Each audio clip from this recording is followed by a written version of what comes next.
Good evening and welcome to Broadcast Avalanche, the topical panel show that hated men before Barbie made it cool. I am your host, Jonny Collins, the personification of an abandoned branch of Claire's accessories in the Red Wall that are still inexplicably holding on to the Tories' levelling up promise of 2019.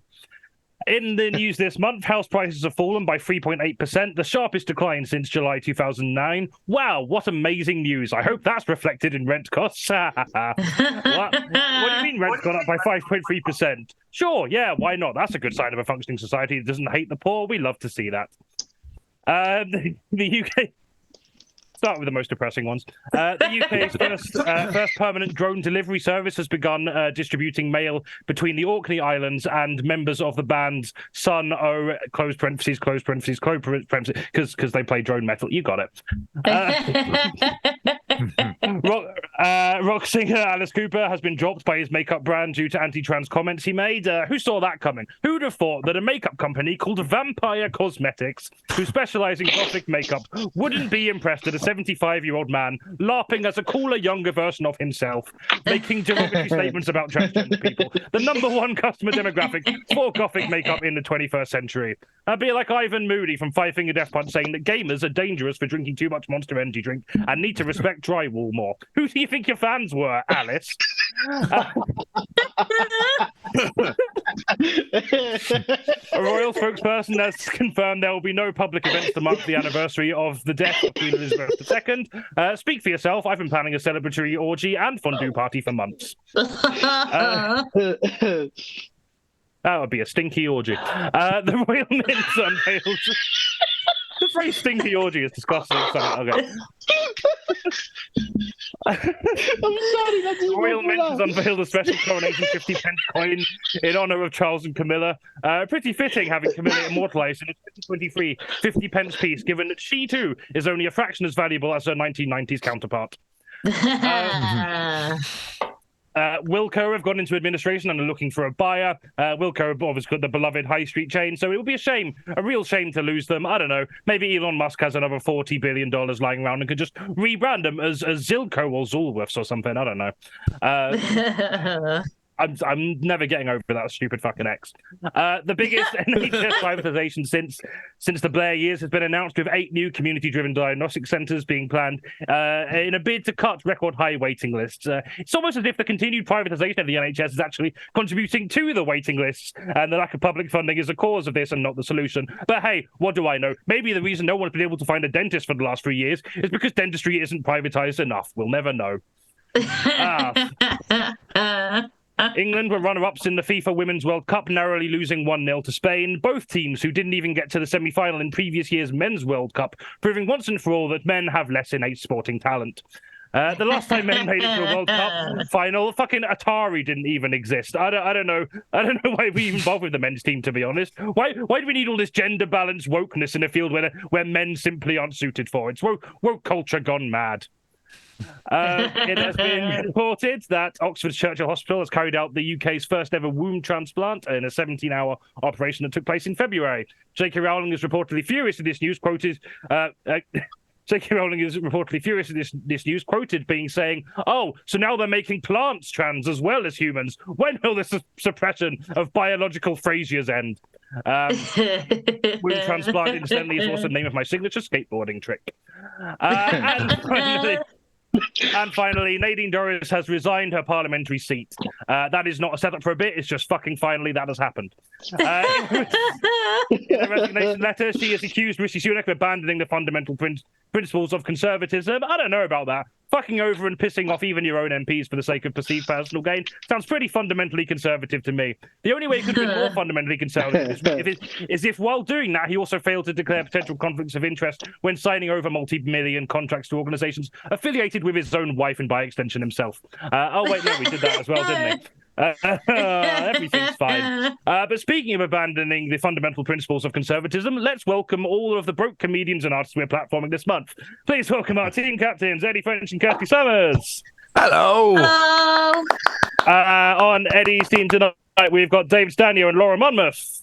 Yay. Hi. And on KIRSTIE's team, joined by Eddie HURST and JONO Murray. What's going on? Hello, welcome everyone. Also, hello, we've got loads of new people in the chat. Welcome, Harold Veeds. I don't know how you're pronouncing that, but welcome anyway. And Avantris as well. Hello, thanks so much for joining us. So, welcome to the stream, Kirsty. We'll start with Eddie, just because that's the first one left. How are you doing, friend? I'm very well, thank you. Thank you for having me back. Thank you. Also, thank you for knowing I meant you, because I realised I just said Eddie, and there are two Eddies on this stream, because, again, we love diversity here. Doing well. Do you mind quickly describing your appearance for the sake of anyone who might need that describing in the audience? Yes, crackalicious. I am white, and the light I've put upon me has washed out any features I may have possessed. My hair is dark, and also I'm also wearing an uncharacteristically white T-shirt this evening, which is just causing me to look even brighter. But yes, I do have, however, this is quite fun. The middle portions of both of my eyebrows are very, very thin, so it looks like I have four. Or my forehead. My forehead is the end of a hanging statement. I have ellipsis for a forehead. So yes, that's what I look like. Ellipsis for a forehead is definitely a post-hardcore band. Right. Brilliant, thanks so much for coming on the stream. I put Eddie French's socials in the chat if anyone wants to go follow them. And you have a podcast as well, if you want to share some bit about that. I do. I have a podcast called Punk Rock Elite. It's a podcast about NoFX, because NoFX turned 40 and then went, we're no longer going to exist. The same year I turned 40 and went, does that mean I don't exist? And then I dragged Red Redmond down into my existential despair to co-host it with me. But we interview people about NoFX, and then we talk about their records and stuff. Recently we had Frank Turner as an interviewee, which was very exciting. And I'm not going to mention other people we've got in the pipeline in case that doesn't happen. But we also have Karina Janike from the Dancehall Crashers. She did an episode. She plays keyboards with them live. Lily from the Meths. All of those are excellent fun interviews. And if you are an elder millennial and have not yet chosen to cancel NoFX for one of their naughtinesses, then by all means do come along and listen to it. You can find it in all sorts of places. I will also mention myself and my teammate David Stanier also appear on Sam Gore's IC News podcast, and listen to that. We don't write or anything like that. We just say the words Sam gives us and then say thank you. You say this every time you're on the show, and I always forget to get the link for that, but I have put Punk Rock Elite yes, the website for that in the chat, so you can go check that out. And I'll grab the IC News one for the next break. Brilliant. And also, yeah, if anyone was planning on cancelling NoFX in the cancelled rounds this month, that's going to be incredibly awkward. I get it. I have. Oh yeah, no, it's completely valid. Yeah, I totally understand it. I'm just, at the same time, grow up, nerds. Beautiful. What a beautiful way to punctuate that introduction. And we're I'm being punk in it. I don't care. Do listen though. I don't care. I'm so punk rock. Oh dear, look how little I care. Oh goodness me. Oh. Beautiful. Thanks so much for coming on the show. And we also got Kirstie Summers. Kirstie, how are you doing? I'm doing well, thank you, my love. How are you? Good, yeah, I'm all right. I'm feeling much more prepared than I have done for the last couple of episodes. Hopefully that reflects in the quality. I found my jokes funnier than I usually do. I don't know if anyone else did, but I thought you were fabulous. I enjoyed. Thank you very much. Can you describe your appearance for the sake of anyone who might need that? Yeah, sure. So I've got like a round white face and black square glasses, and I've got a blue t-shirt that looks like worrying like the Tory rosette colour, now that I'm here on this stream with the least Tory people in the world. So my hair, which was red, is now like pale pink 90s curtains, which was not on purpose, but that is how it falls when it's clean. Soz. Yeah, and that's what my face is. And I'm also feeling more prepared today than usual because I did some preparation. Like, that's not a thing I normally do. I normally really hope that my team is going to be prepared and that I can lean on the rounds where you just have to be like friendly. Brilliant. Oh, well, I'm excited to see how that reflects. Beautiful. KIRSTIE obviously is the only reason this show, and indeed, I was going to say organisation, but we are not that organised. Whatever the fuck you want to call what this is, exists. So in terms of plugging, that's largely it. But you've also got a podcast with Tom Short. Do you want to tell us about that? Yeah, so we've had a little break. Who doesn't already know that here? So we've had a little break over the summer, but we are actually back this weekend because obviously Tom's been in Edinburgh doing a massively successful run of his new show. And I have been enjoying the sunshine. I went to Hamburg for a week. That was nice.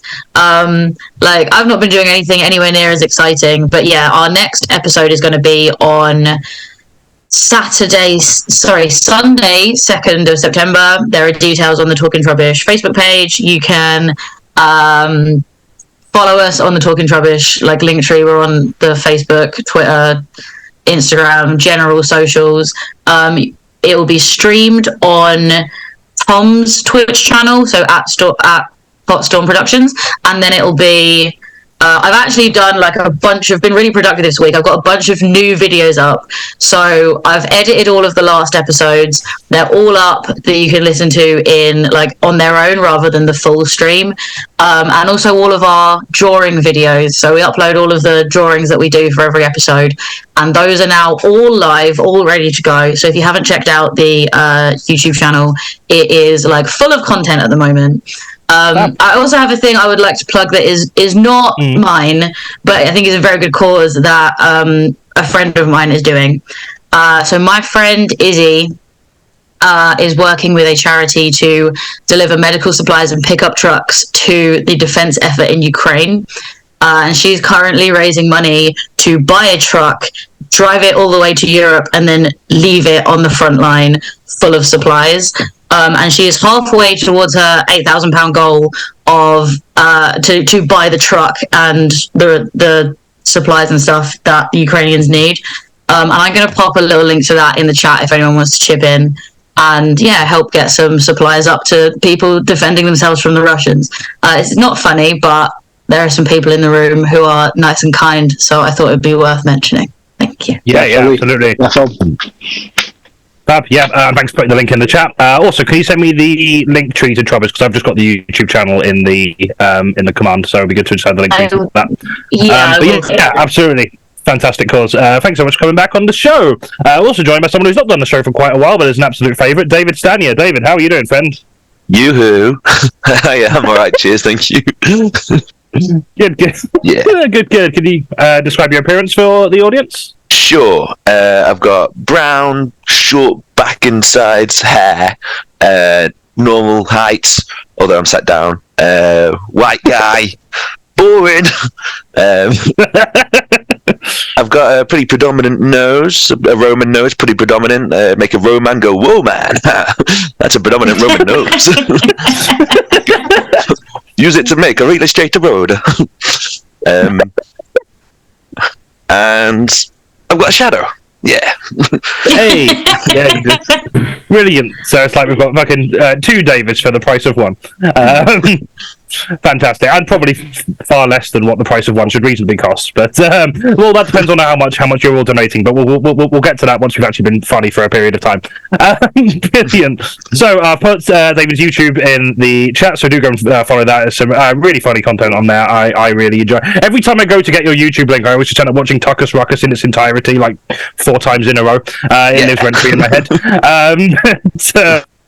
So do go follow that, and also you do some other cool projects. We mentioned IC News earlier, and also you do some improv in Manchester. Tell us about that. That's right, Murder Inc., the improvised murder mystery comedy show. It's every month in Manchester and Leeds. We've just come back from a 20-day Edinburgh run that went really well. And it's really good. Like, you might not like improv, but you'd like us, you know.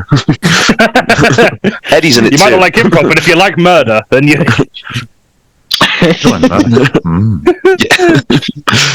But yeah, it's with Kate McCabe and Jade Fernley as well. I don't know if you know those names, but yeah. Yeah. No, they're very fantastic. Kate McCabe, we do actually have at Blizzard at some point. That might be like next year. But so stay tuned for that, because she's fucking brilliant. Jade is also wonderful as well.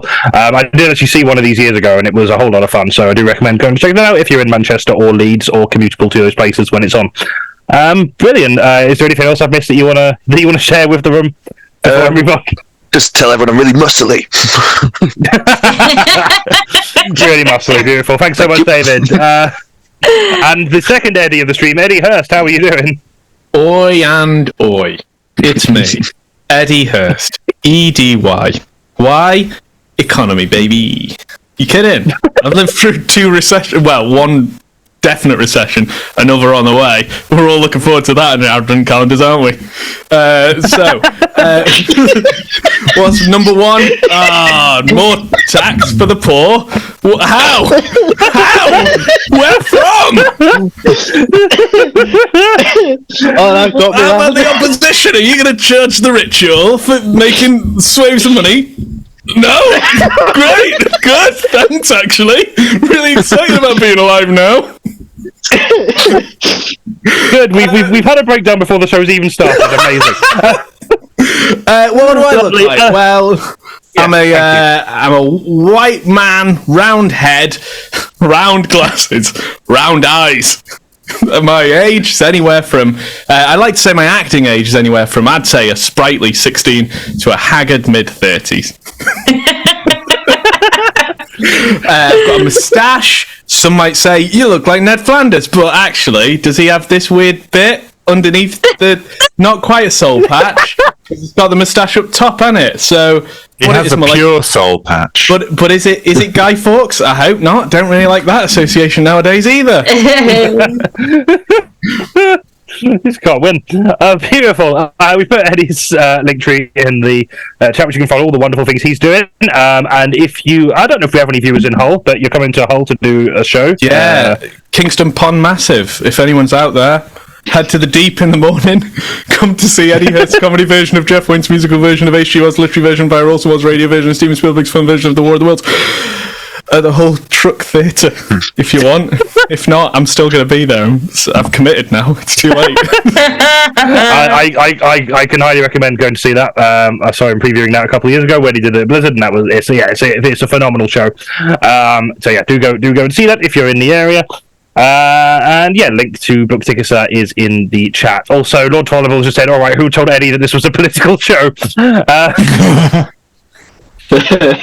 Real cool. Okay, I've also got a returning Laura Monmouth. Laura, how are you doing? Also known as Angel Interceptor for all the. I mean, I'm pretty sure Laura, by her own presence, has like doubled our viewership. So thanks so much for everyone who comes from Angel Streams. How are you doing? I'm okay, thank you. How are you, Johnny? How are you? Good. I'm doing all right. I have nearly finished my first can of the dog fruit, and the fridge is not in this room, so I'm going to have to deal with that until the first break. So, but otherwise, I'm fine. You know. Do you need me to hold the fort for like a couple of minutes? Where you No, dive to the it's fridge? I fine. don't mind. I mean, I've got some water somewhere, so if I'm desperate need to hydrate, I can do that. Also, some nail polish remover and some micellar water, which I probably Please do not drink that. No, I'm probably not going to drink that. Do you want to describe your appearance while I'm that wasn't entirely genuine, wasn't it? Because I kind of want to see it. Not because of you, but just because if anybody was in the same position, I would just be like, well, you've just tempted me with the threat of you drinking nail polish, and I really want to see what happens. I was about to say, if we get to a certain amount on Patreon, I'll do it, but I won't. So I'm not going to lie to you because I'm not. Yeah, that's not going to be good for me. Do you want to describe your appearance for? Yeah, of course. There's a long bit of hair going down, like towards the bottom of my long chin. There's a nose. There's glasses. The glasses are important. Without them, I can't see. I'm wearing a white T-shirt, which was £3 in Primark because I got desperate last week because of reasons which will become available later on. And I am currently in front of a picture of a dog with a birthday cake because this room is a mess, and I got the green screen out. Nice, smart. Is it that dog's actual birthday, or is it? I have no idea. That is stolen from Google. Is it? Oh wow! Okay. Are we going to get taken down for copyright infringement because you stole that picture from Google? Just because if I haven't been taken down in 3 years of doing Twitch for using like images from Google without permission, you're fine. What if this is the one time? This is the world famous art piece that we get. Yeah, so somebody's in chat right now watching, and they own that cake. Well, not the dog, the cake. Happy birthday to Google Dog, says David Shutter. Happy birthday to Google Dog, indeed. That cake is the chicken that comes home to roost out of all of them. I'm so glad you continued that after the word "come." Oh, beautiful. So Laura, if you're not already following Laura on Twitch, you should do that. That's in the chat. It's twitch.tv/Angel Interceptor. She does loads of really fun streams. Play some absolutely terrible and entertaining retro licensed games, as well as other lots of fun things. Involves a lot of Mr. Blobby emotes. So take from that what you will. Have you got anything else specifically you want to plug for us that you got coming up? Or no, because I don't have a date for anything, but I'm making a film. Yes, I saw you posting about this. I've already done the filming for it. Now I'm doing the editing thing, and I should have been doing it today, but I didn't do it today because I forgot that editing I love editing, but it's tedious as fuck. Yeah, no, I feel that. I only just yesterday finished editing the highlights from the June episode of this show, so I absolutely feel your pain. But yeah, that sounds really fun. I won't pry too much about it, but yeah, that will be once that's a thing. When that's public, we can share that around. And also, yeah, just give Laura a follow if you're not doing already, because she's a lot of fun. Thanks so much. I will say, Johnny, can people not do it until after the after this is finished, because I've forgotten that my alerts are currently still active, so I just got a big follower alert in my headset. Okay, yeah. So no one follow Laura right now, but in like 3 hours time, start following Laura. We'll put the link in then. Oh, amazing! Wow, encouraging to follow people from a distance. This is a weird turn. Oh, brilliant. Thanks so much for coming on the show. And last but not least, we've got last minute just in the stream. Thanks so much for coming on. Jono Murray, how are you doing? Yeah, not bad. I'm not meant to be here today, but I am. So, yeah, I don't know if you noticed before, my missus brought me tea, because again, I weren't meant to be here. And my cat was eating my popcorn chicken behind me, so I was quite distracted, China. She's got off now because she's camera shy, but I was quite distracted because she was eating all my food. So yeah, but I'm made up to be here. I absolutely love doing this show, so yeah, thank you for having me. Fantastic. No, thanks for coming on. Absolutely loving your shirt, by the way. Do you want to tell us about what you look like? Yeah, I look fabulous. I'm wearing... It's a two-piece really, but I can't find the shorts. It's pink, Barbie, you know what I'm saying? Bit of orange, some white. That could be problematic. But yeah, if I stay in this, I'm gonna. But other than that, my face, passable. It's all charisma, baby. I'm not great. Do you know what I mean? I'm not. I get. It's. I'm more personality. I've got a mullet that I've not touched it up in a while, so I don't look like I'm owned by anything. Yeah, yeah. To be honest, I'm a mess. That's the best way to put it. I've just lost all ability to think, so I'm just letting things go a bit out of control, and that's just 2023. No, understandable. Yeah, 2020. Absolutely. Yeah, I can all relate to that. Beautiful. Thanks for coming on the show. You are in a band. You've got. We're going to be previewing a new song from the band. Well, I don't know if it's previewing. It might already be out. I didn't actually check. But we're going to be showcasing. Yeah, we've only played. So we play it live, and we're going to release it as a standalone single soon. Oh, nice. So this is the first time the actual MP3 is getting played. And Real, yeah, it's a real, cover of Austerity by Bewitched. It's horrible. Cool. So, if you want to hear this Scouse man singing "Say Lovely" by Bewitched, stick around till the break. Our viewers have just gone down to negative numbers. How did that happen? Really? No. I was going to say, this is the Scousers agenda. They're all going to check the bank account. They've heard my accent and thought someone's hacking into my bank here. Oh, beautiful. But yeah, links to the Bandcamp and Facebook for Austerity Dogs are in the chat. And also, you're doing a gig in London that's really exciting. I'll let you tell us about that. Yeah, so we're supporting Goldie Looking Chain. 29th September in New Cross Inn. It's our first gig in London. And our first gig with a main support as well, so we're really excited about that. So if you can, spare 20 quid, grab a ticket and come see us, and I'll buy you the bevy if I see you there. Brilliant. Can't wait. I'm so excited. Yeah, Yes, that'll be so in much fun. case you're going to be living it up.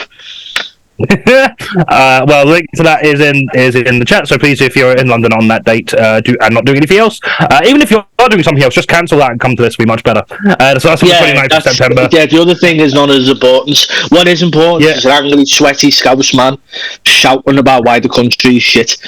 Exactly. It is, yeah. And what a beautiful segue into the start of the show, which is what this is going to be.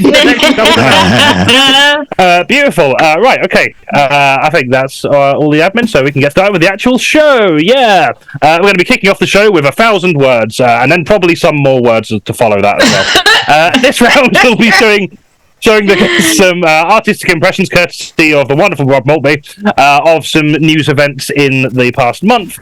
And it is the team's job to tell us what is going on in these pictures. So can we have the first picture, please, Sam? I can't actually tell if it's true because my Zoom is frozen. Are we good? Yeah, it's cool. Cool.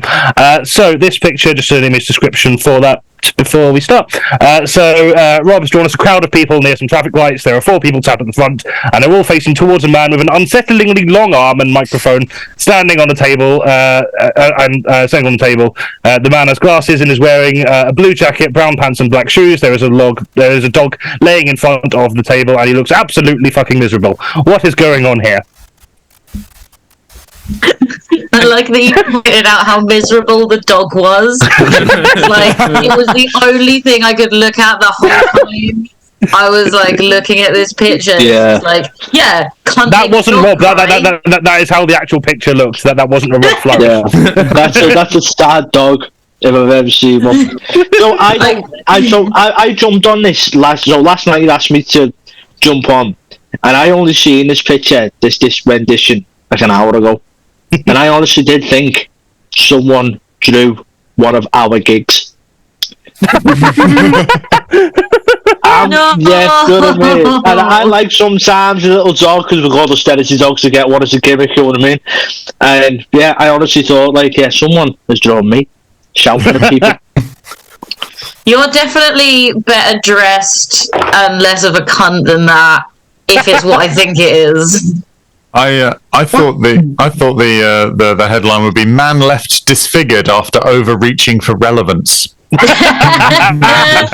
that why his arm's so fucking long? Precisely why his arm is so, and I quote, "fucking long."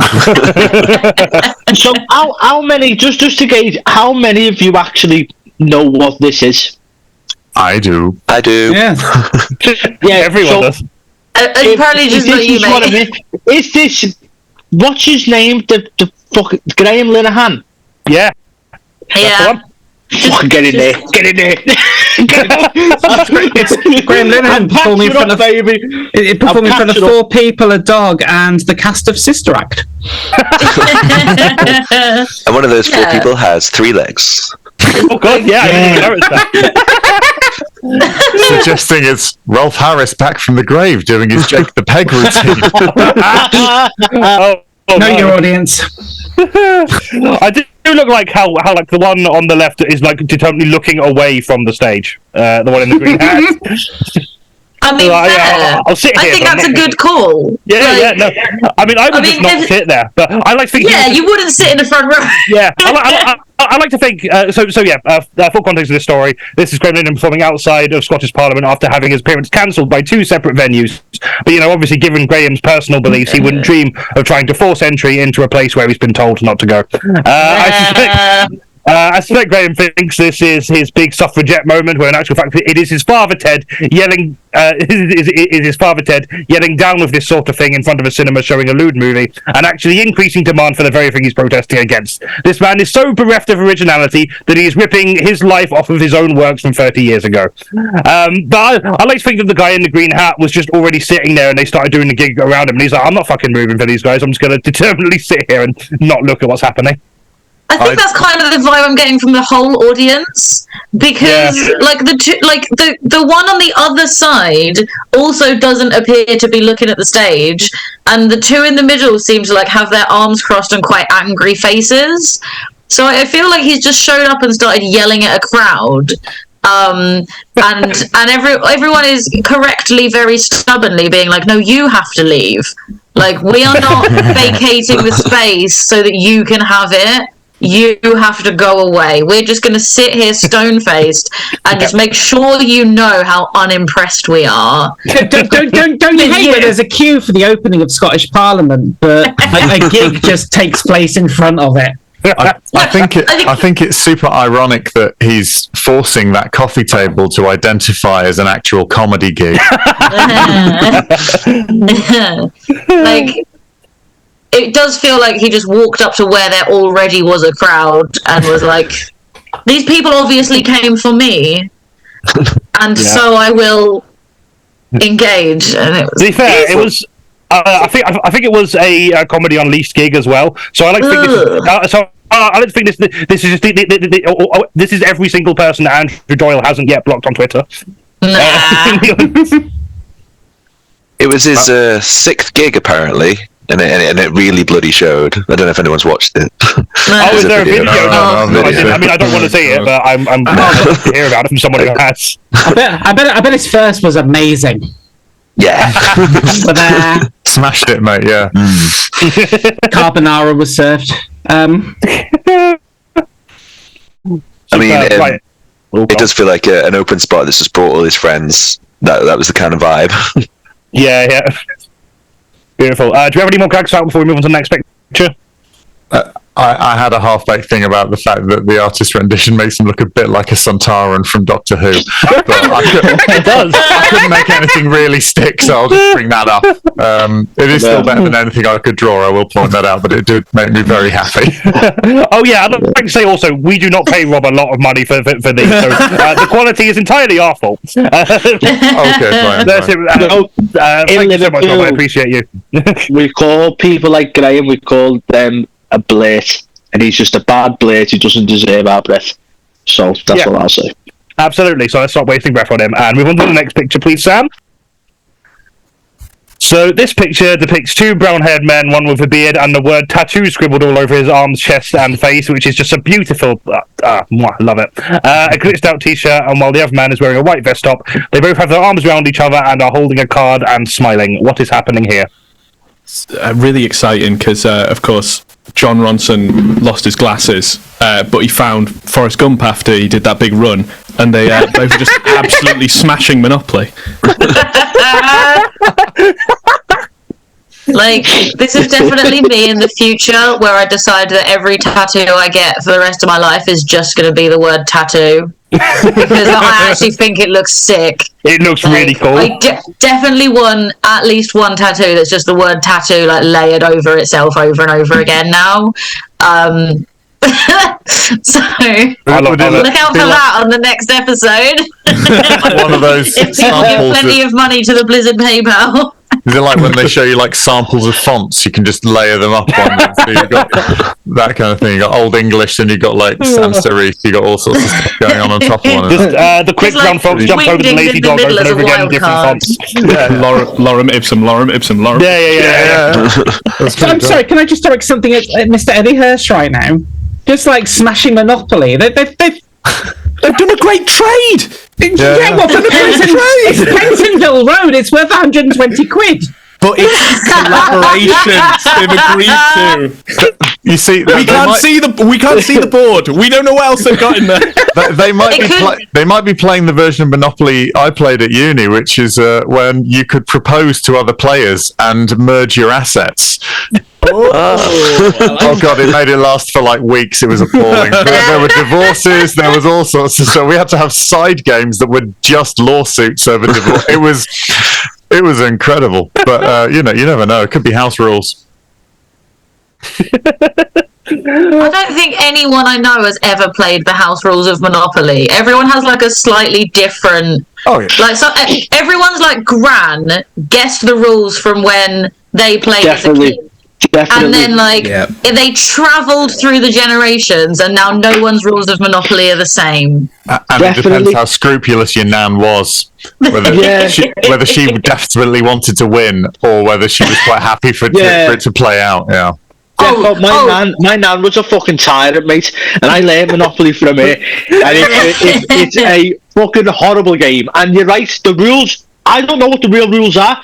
I got it on the bloody console to play with my mates one night, so we'd have a split, and they were telling me these things about hotels, and I thought, where's this come from? Yeah. Why could you build hotels in Monopoly? Tell me now. What is this? Is this real life, or is this just fantasy? I love the Tyrant's version of the Landlord's game. It's just, I bought Kentish Town. That's yours now, Nana. Yes, that's right. Everything belongs to me. Can we build a hotel? No, you can build a statue in my honor.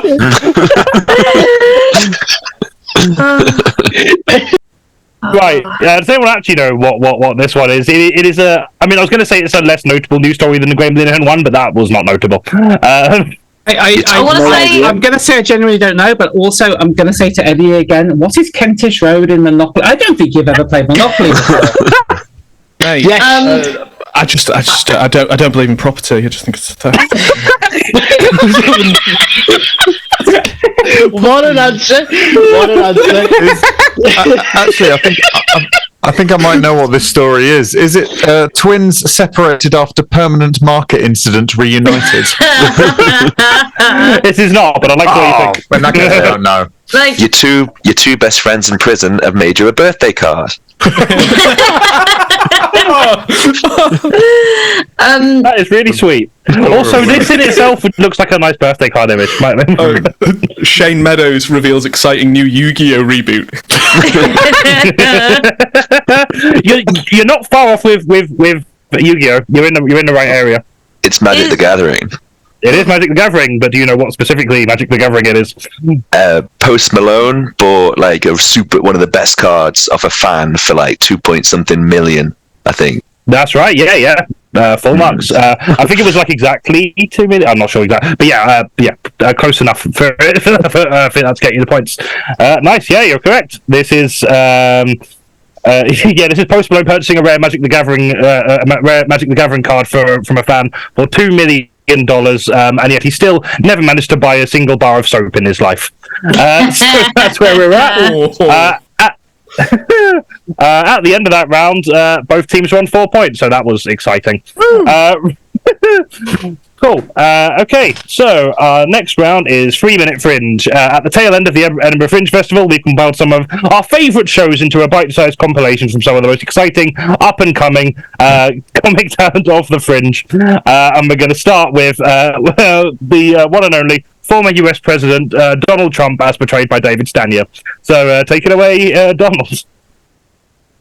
How hard did I look in that photo? When I saw that photo, I said, how hard do I look? Everyone said, I agree. That's the hardest mugshot I've ever seen. Remember that hot mugshot guy, Jeremy Meek?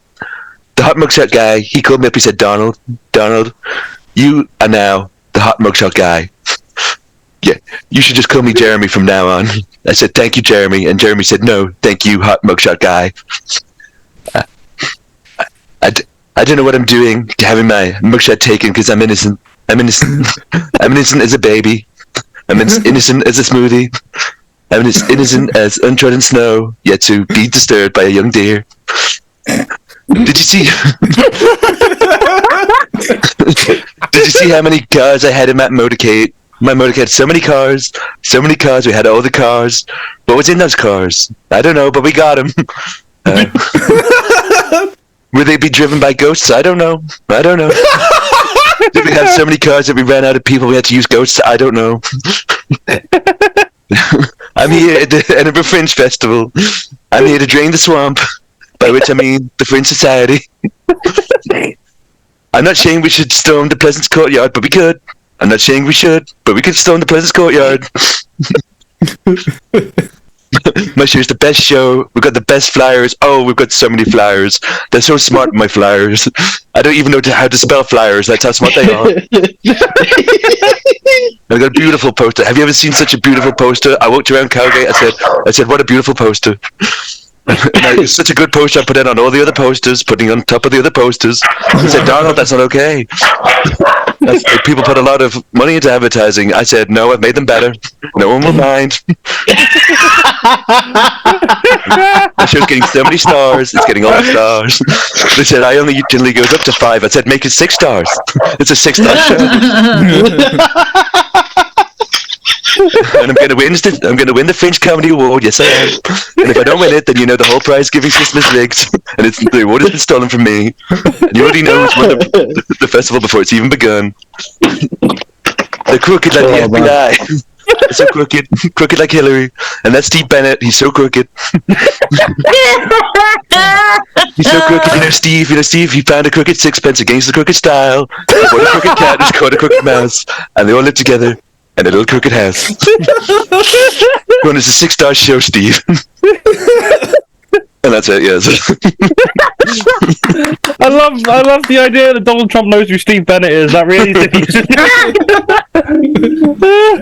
Lord Tolerable says that was almost too accurate, David. Yeah. No, like these are genuinely the shows that happened at the Edinburgh Fringe. We just couldn't get the actual act, so we're just channeling them. So next we've got a British Museum thief portrayed by Eddie Hurst. So take it away, Eddie. Just imagine it's like the 40-minute mark.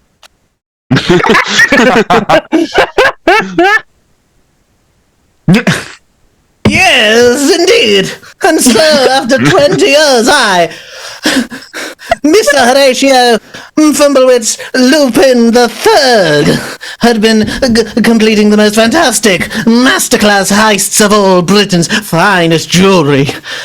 And then it became apparent nobody had noticed. What use is the perfect crime when there is not the perfect audience? And then, like, Clocks by Coldplay or something plays on, you know.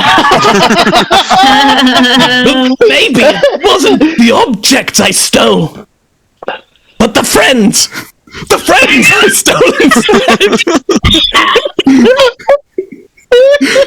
Tears stream down your face So that's the show. Oh, Beautiful. that was class, that.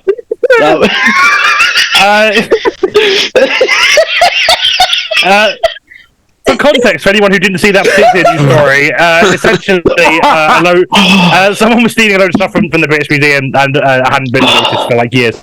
That's all the context you know. Should have started with that, really, but That's very funny. No. Brilliant. Thanks so much, Eddie. And next we're going to have Graham Linehan's show as portrayed by Eddie French. Hello! What's in your pants? What's in your pants? Great to be here, ladies and gentlemen. And that's the end of my list of genders. And understanding of gender, actually. I'd like to thank Comedy Unleashed for using my personal breakdown to further their own social media engagement. Cheers, lads. Top guys. So some of this material is new, so go easy on me. Okay, so I was talking to my wife yesterday. This isn't new. What's wrong? And I said, no one lets women talk. And she said, and I said, no one. And she said, well, and I said, it's just men who pretend to be women online by letting them speak and no one's letting them talk. And she said, bye. And I said, now people are saying I'm a nosy Parker. And then a blonde woman stood up and said, Zeke Heil. And I said, that's me. And then I said, what's in your pants? What's in your pants? And she appreciated it because finally someone who behaves like an actual woman. I got a new bit. So, you know when you can't read my own fucking writing. Neither can he. At least he hasn't read any writing. Oh, yeah.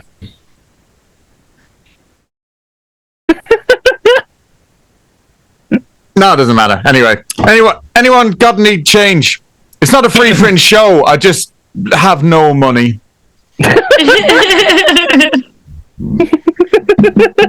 That bit was the lull towards the end, and then I picked it back up. Sorry, no, I've just remembered it. It's quite a good bit. I'll go back and do it again. So, you know when you can't work out if the respect people have for you is just small or far away? What's in your pants? What's in your pants? He does a catchphrase. The end. The end. La la la la. Beautiful.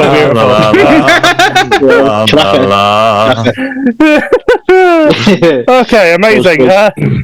Very good. Next, we've got Andrew Tate as portrayed by John O'Murray. So, Andrew, take it away. Top G.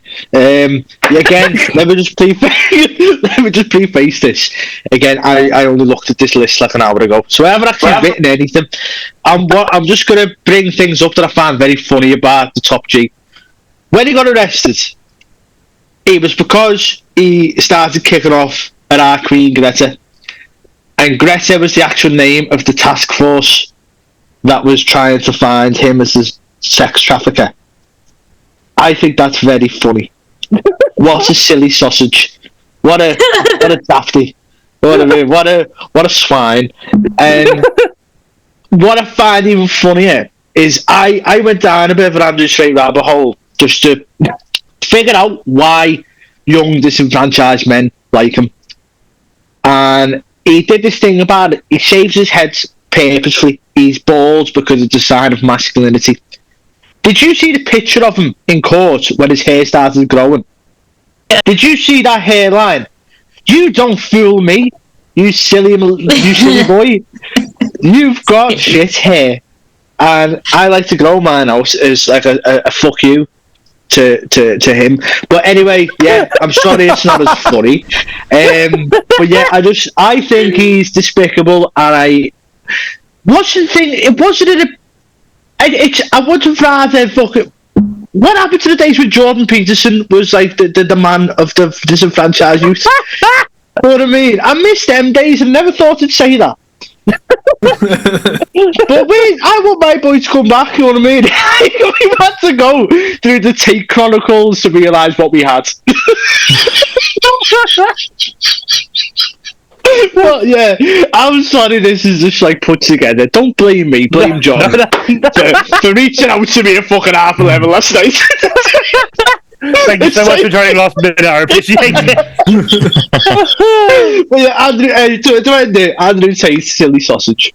Yeah. That's the name of this show, Andrew Tate's silly sausage. Yeah. Brackets whip. I like. Oh, that's a work in progress. I'm putting it together. Watch, I'm doing Fringe next year.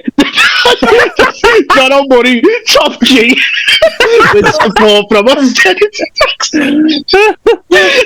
I do like the idea that if Andrew Tate did stand-up comedy, he'd just be like kind of like proper Stuart Lee and just self-referential and speaking like in the third person about how terrible he is. Fucking amazing. But he just stand there and go, "What? They put you in prison for trafficking women?" Yeah. They will put you in prison for trafficking women. Are you sure? Steve Bennett's giving it 3 stars. Some funny bits. Fantastic. Thanks very much, Andrew Tate. Next, we've got the entire Dave's Joke of the Fringe panel portrayed by Laura Monmouth. Take it away. Hi, Hi, welcome to the show. You may have been wondering what kind of performance that we can do, considering we're the arbiters of comedy around here. So let me introduce you to the panel. It's me and my two friends. We watch every single show which happens at the Fringe every single year. Only three of us in a show with thousands of shows. Yes, of course, because we are No, I can't say the word. I know. It's fine. But you may be wondering. I know that you're all sitting here wondering. You've come to the show thinking, oh, they must know all of the jokes. Why do they judge them this way? Is it because they're the funniest jokes, or is it because they want to pick a series of jokes which make headlines and clickbait? But doing that, they're going to maybe, what's the word I'm looking for? You don't know. Do you know? You do know. Oh, you and we manipulate the jokes so that the jokes aren't in their original form or performed with their original cadence, thus provoking a bunch of, oh, what's the word I'm looking for? Yes, you are talking into my headphones, and I just realised.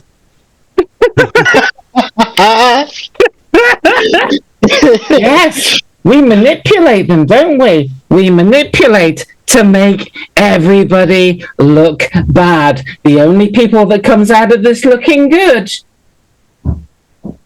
is us.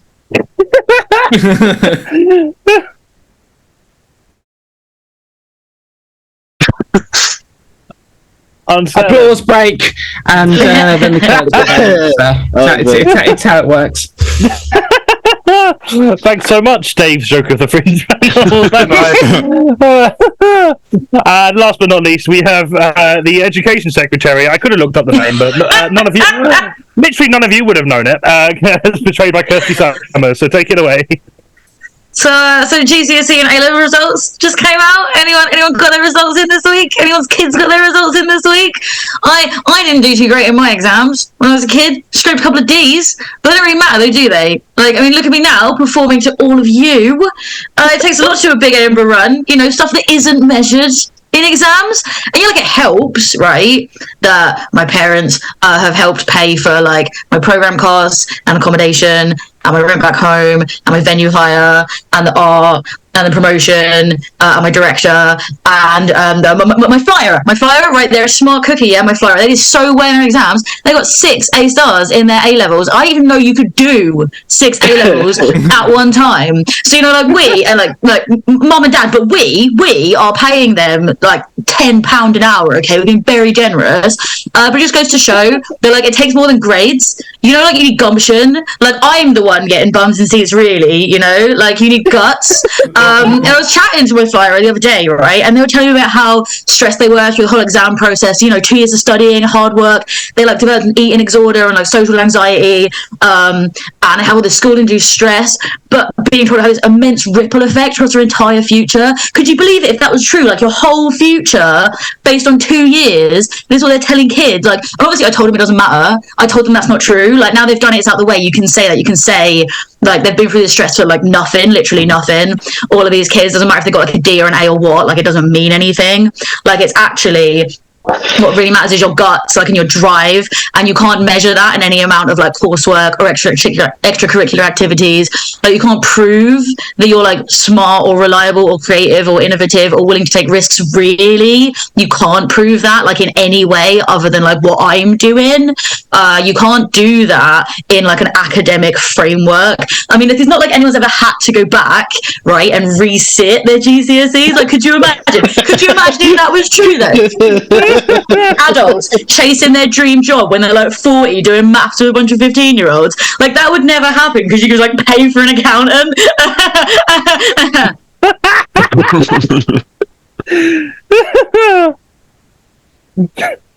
You're okay.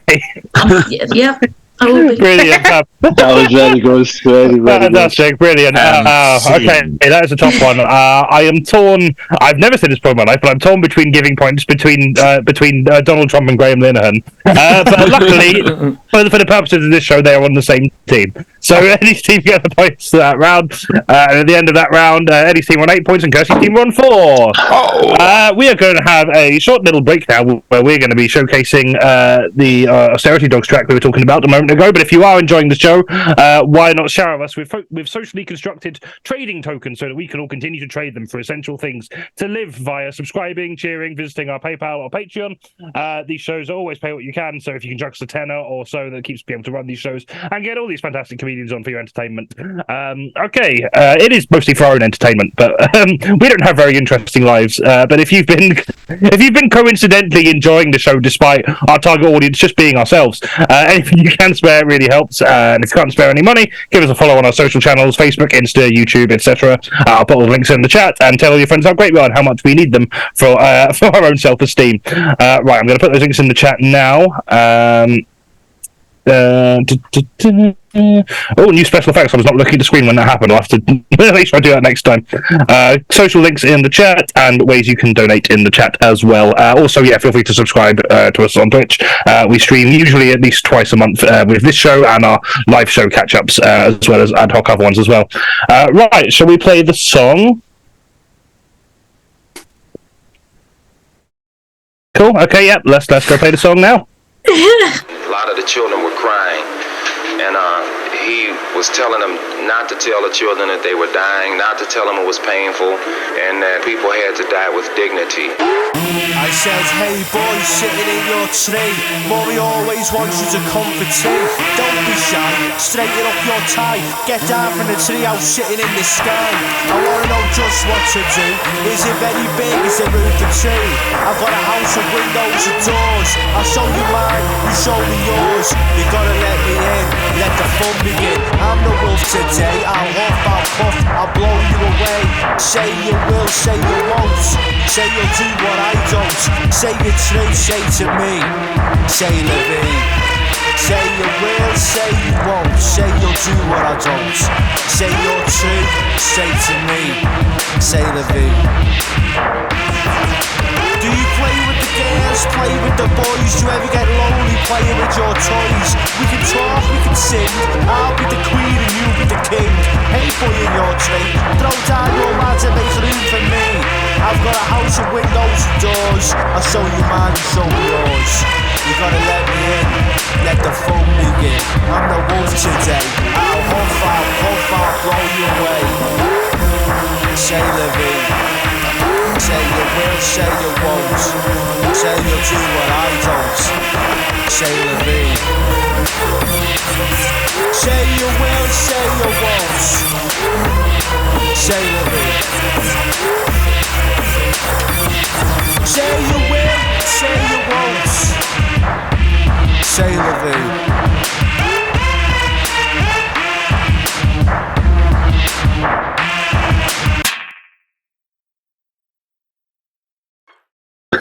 I fucking love that. That was brilliant. That is exactly the kind of what's the point of comparison I'm looking for. But absolutely fucking loved it. I love whatever the sample at the beginning was. That was that was Jonestown. Yeah. Oh, beautiful. And when we were looking at their lyrics, we thought, they're not. When I deliver them in that way, it really recontextualizes them. Yeah, it's very scary. Yeah, it's the most horrible. We've made some pretty horrible songs. So that's very horrible. That's our worst one. So if you like that one, everything else they've released is better. If you didn't like that one, the other stuff is still better. So listen to the other ones anyway. Brilliant. Yeah, no, absolutely love that. I'm going to re-put the gig link in the. That's not how you spell austerity.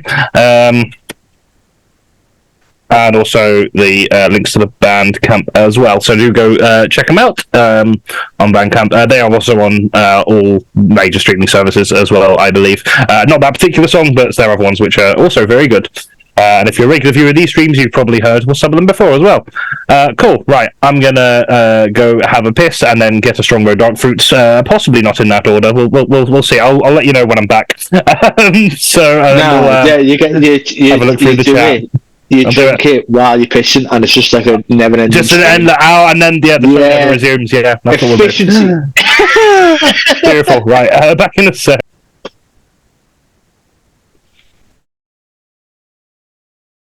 I want to also lose myself. I'll see you in a second.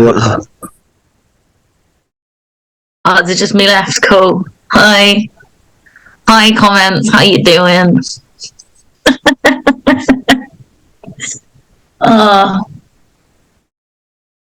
It's also in French, right?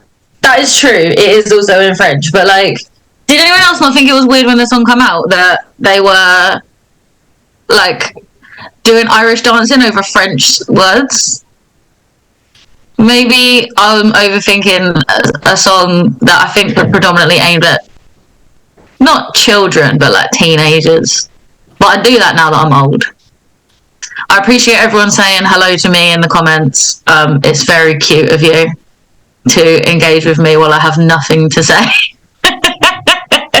Like when this happens on Trubbish, like me and Tom normally just like monologue about other shit we've got going on while the other one runs off for a drink. But I didn't prepare anything today because there's more than 2 people on this show and it's unusual for everyone to go at the same time.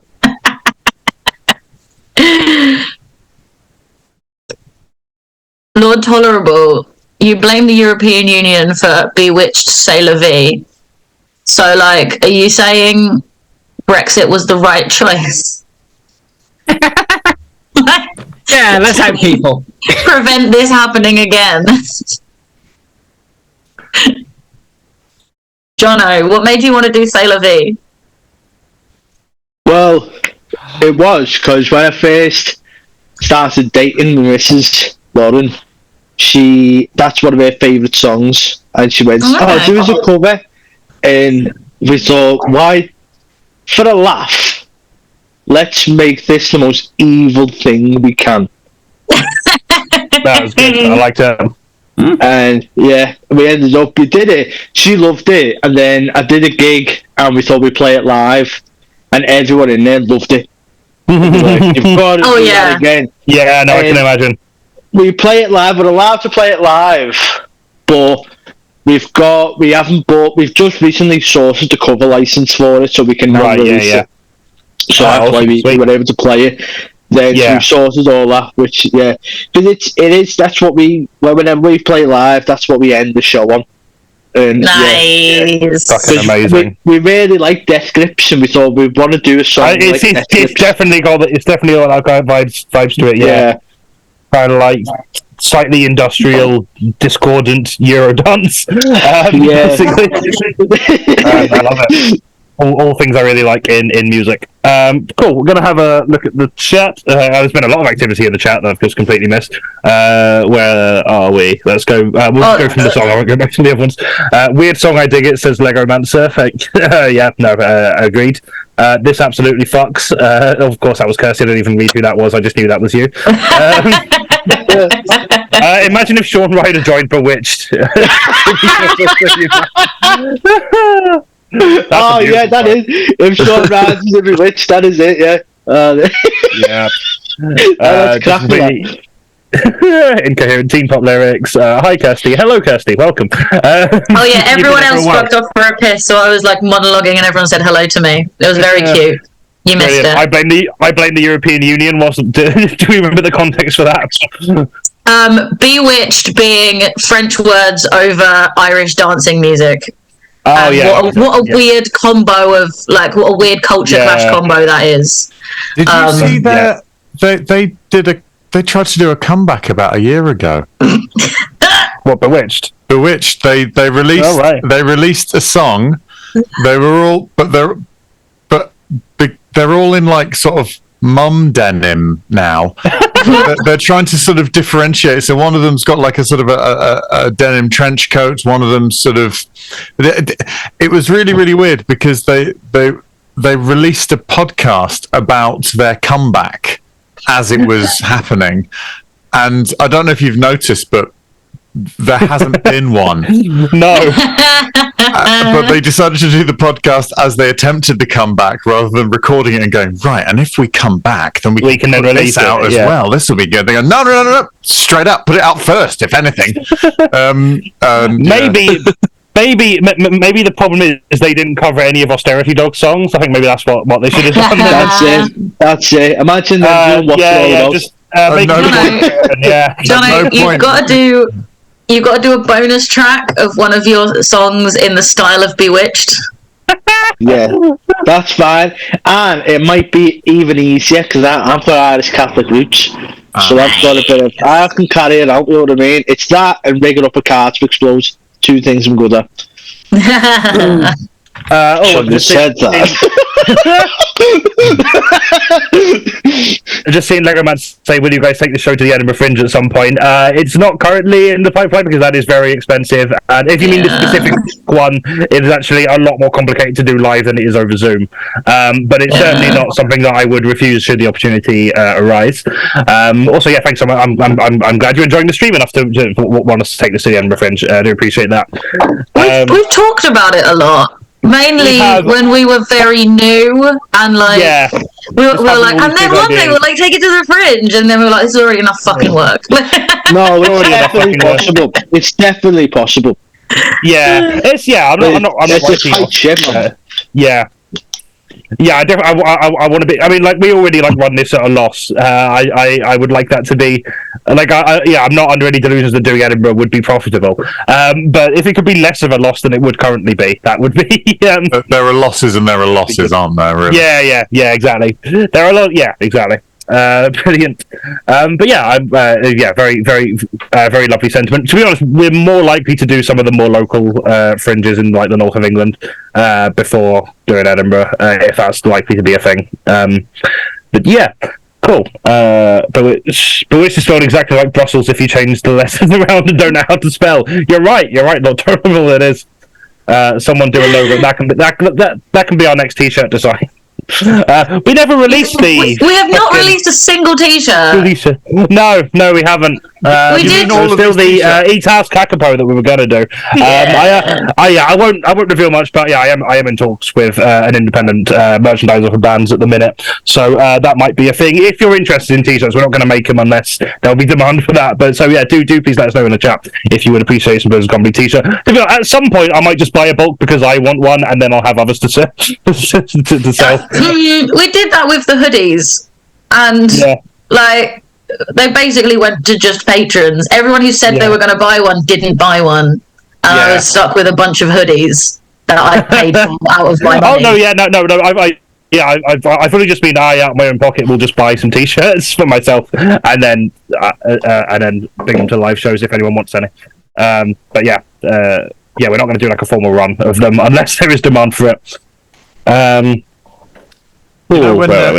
Sometimes Sticker Mule or similar will say, get so many stickers for a one-off price of quite cheap. I did that for Punk Rock Elite only because they could be shinies. Oh, that's really cute. Yeah, that's quality. So now there's a big shout out to Things on Fire who did our logo for us, which I think is possibly the best thing about our entirely audio medium. Did you get enough stickers that you get the free hot sauce?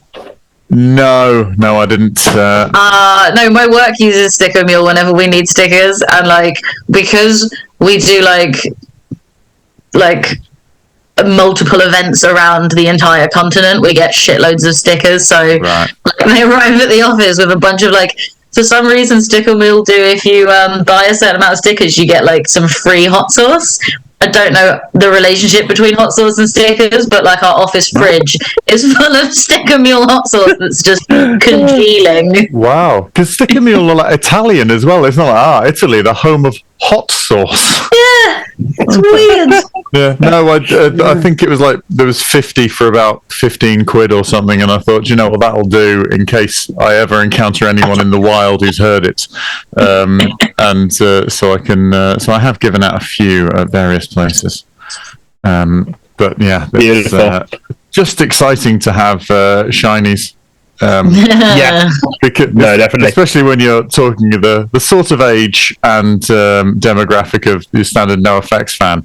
Definitely, every single person I've given them to has gone a shiny. So it's just feeding into that. I didn't even. I literally did it because it was a bit more bent than the unshiny ones, which I prefer.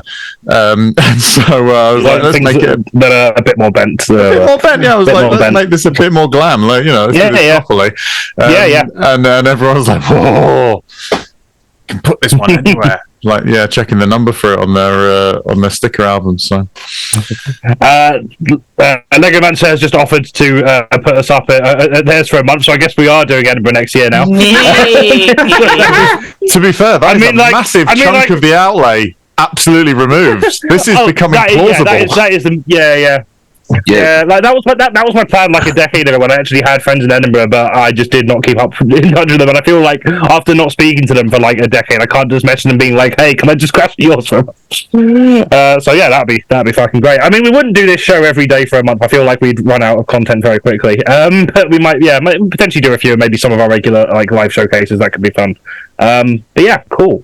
That does sound really fun. If that is a serious offer, if that's not a serious offer, then I appreciate the bit nonetheless. My grass is very spacious to spy this ad character. Beautiful, love it. Cool. Oh, I was about to say we should carry on, but Eddie and Jono aren't back yet, so we can't carry on yet.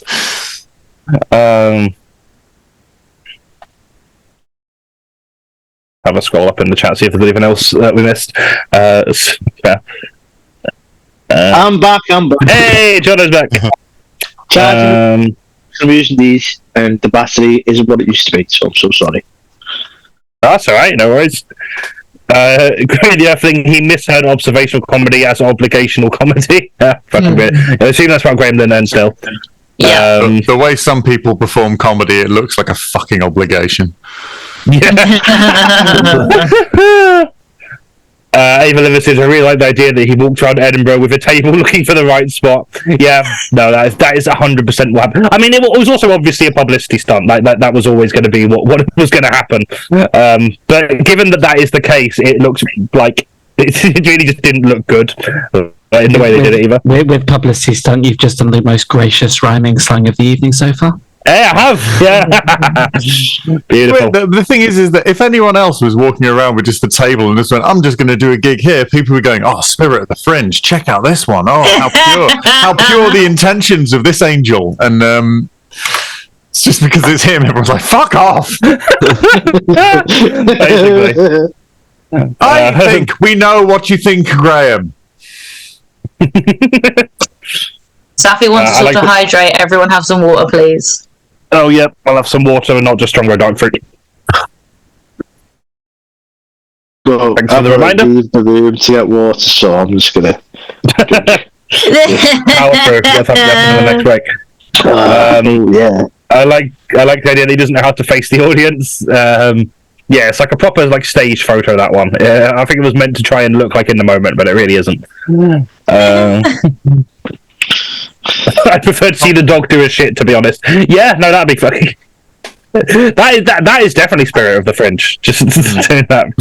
Just like take a recording of a dog doing a shit and then just have it playing massively slowed down for like your whole hour in the background and never reference it. That sounds great. And the dog's pedigree name is Spirit of the Fringe. Yeah. Oh, fucking beautiful. The real marbles were the friends we made along the way. Tell that to Elgin. Cool. I think I've caught up on the chat now, so we're just waiting for Eddie Hurst, then we can continue. Just gonna sit in silence until he's back. No, it's fine. He's probably off working out the rules of Monopoly. You know what? I genuinely meant what I said. You know, mine now was a fucking tyrant. So what she thought me Monopoly was not, in fact, what Monopoly is. And every day's a learning curve. Every day I learn something new. And since getting on console, like, this is a completely different game, the world was told. Yeah. And it's made me question a lot of things, you know what I mean? Like, realising that game was not what I thought. I realised a lot of things I would have thought. I didn't think being 29 would be this bleak. But I didn't realise just having your own home was actually an issue. Do you know what I mean?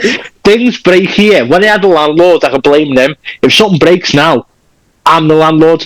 I have to fix it. I don't like this. I'm the problem, and I'm skint all the time.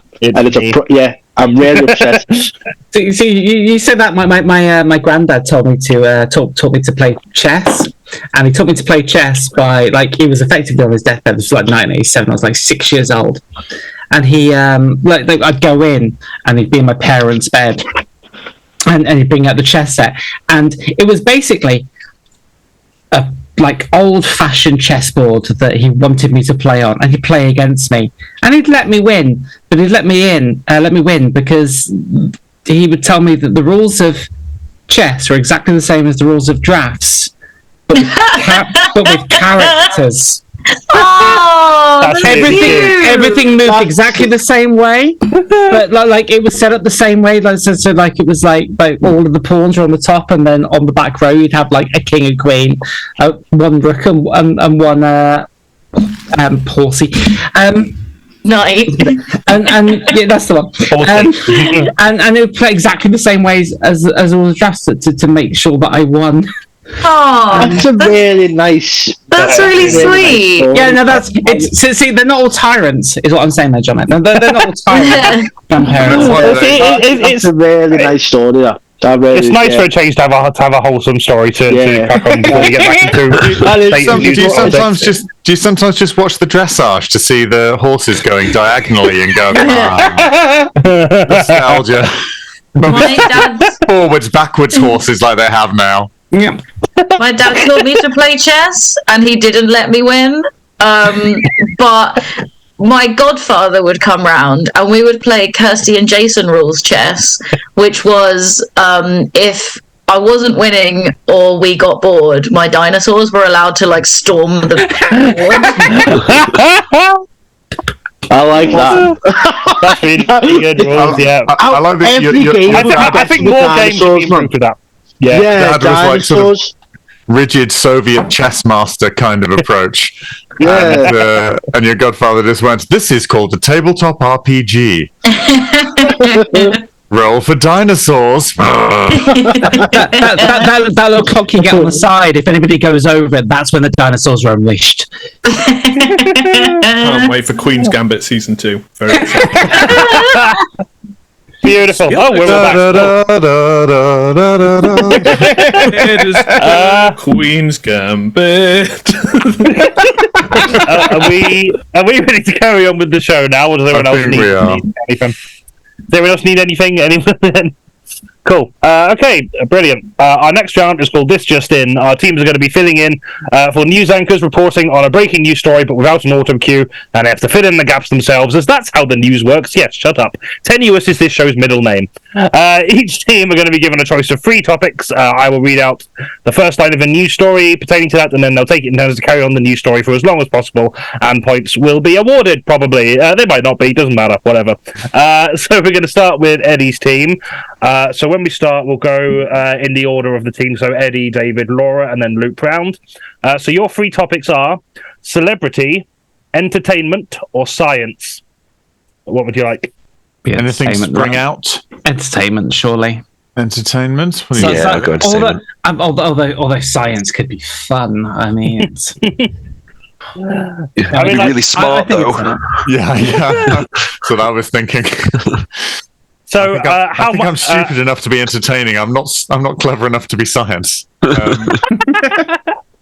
I mean, if we don't hate this round when we're doing it, we can possibly revisit some of these. It depends how well it goes in the initial one. So I think we all sort of gut lurched towards entertainment. So I think the entertainment trust probably... our 3 guts and go that way. I reckon entertainment's the one you want as well, right? So we're going to go Eddie, David, Laura, and then loop it round for as long as possible until I tell you to stop or there's an actual conclusion.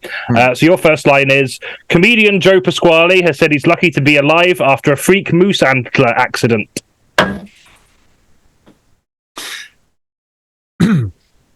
When asked for further information, Joe Pasquale was brief in his response.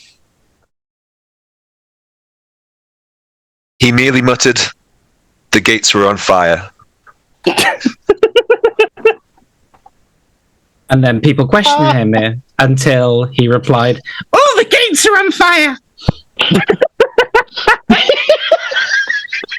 It is believed this was a reference to the Flaming Gates Conservative Club, where he was booked for a private function. What the moose was doing at said function is still undetermined. Joe Pasquale said, "But the moose tried entering me from the side." We managed to speak to the owner of the club and ask exactly how a moose with antlers at this time of year was present in the club.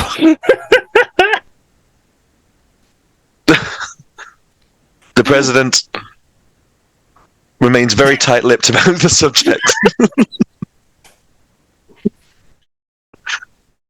But also, Do you want to end that there? Oh no, go on. Yeah, go on, end that one there. Oh, beautiful. I don't have any more Pasquale in me. It was a really Count good your Pasquale. blessings. Fab, cool. Okay, Kirstie's team next, so we'll go in an order. We will go. I can't see the stream. I have too many tabs open. There we are. Right, so we will go Kirstie, Eddie, Jono, and then loop it around that way. So your three categories are animals, social media, or technology. I hope What we animals is feeling, about guys? moose. Well, anyone got a preference on I'm easy. category? For me, they're the Casey, same thing. It's a How about animals? diagram within a circle within a circle. It's a what is a Venn diagram when it's like a tiered cake, 3-tiered cake. Yeah. Should we go animals? Yeah. Animals, cool. I think that's a good choice as well. So yeah, we'll go Kirstie, then Eddie, then Jono, and loop it round. Your first line is: a massive and notoriously mischievous black bear has been captured after more than a year on the run. While on the run, some of his inventions included The automatic can opener. Socks with toes in them. And, of course, the remains of the day. The novel. Alongside this, an accomplice was spotted. No one caught a good glimpse of the accomplice. However, they repeatedly heard, "I'm the top G."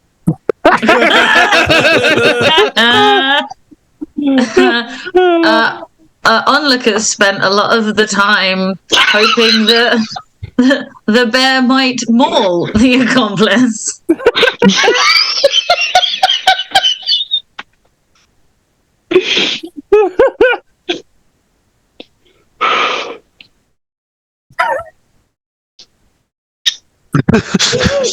We can end it there if you feel like that's. I was going to say, Eddie, have you got anything to add? I think we covered all the big issues here tonight. I think you covered all the details. Brilliant, cool, amazing.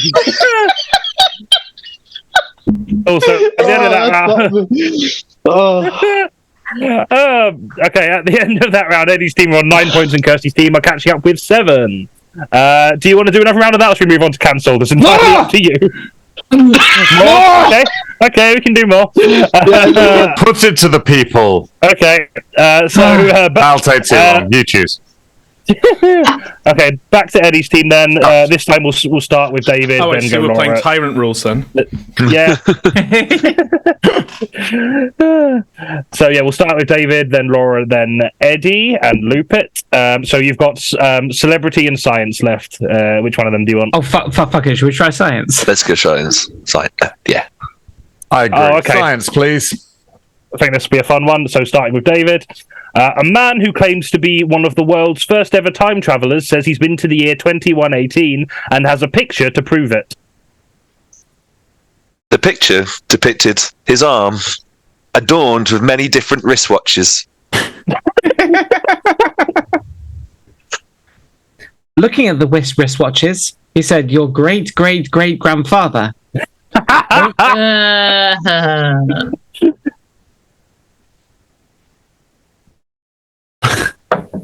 Part of the evidence he put forward was the fact that one of his wristwatches went to 13. A new hour discovered around the age of 21-20.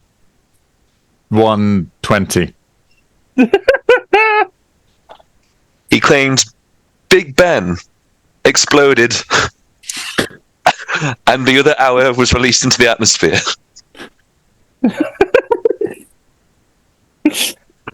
The full identification of Big Ben, who exploded, hasn't been uncovered just yet. But some speculate it was the reanimated corpse of former Prime Minister Benjamin Disraeli. I think that's a good note to end it on. Does he get The his first due? rule of I've no anecdotes idea. always end it on the reanimated corpse of Benjamin Disraeli. Always. Always, yeah. That's just even if it's not in the story, just that's the way you end it. Beautiful. Okay, Kirstie's team. You've got social media and technology left. We'll go Eddie, then Jono, then Kirstie. We'll do it in that order. Or do you want social media or technology? I reckon social media. What do you reckon? Yep, fine by me. Yeah, sounds cool. Social media. So we're starting with Eddie. A woman has sparked a debate after claiming that she's using her LinkedIn account as a dating platform.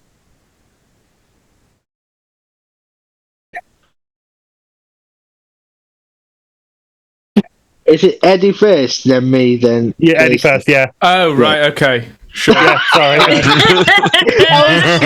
I thought you were just digesting it. No, it's like, I can't wait to see what Kirstie does with this. Whoa.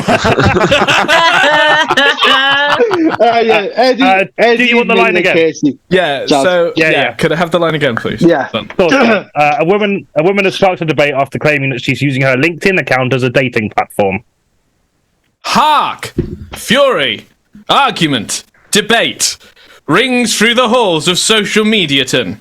As a lady stands accused of revealing that, yeah, she's used her LinkedIn account as dating.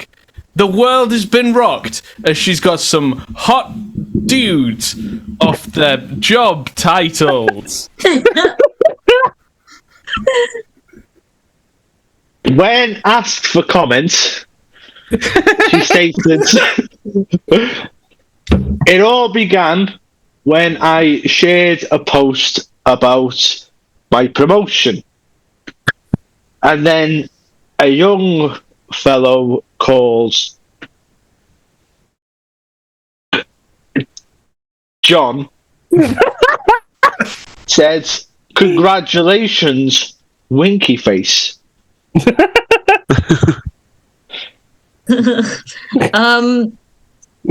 She claims that the reason this was so alluring is that she enjoys seeing men take her career seriously.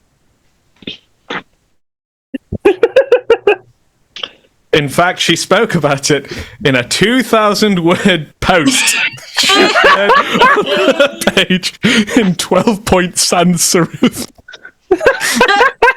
including a photo of her with a thumbs up by one of them big pull-up banners at a conference and 15 lanyards weighing her neck down.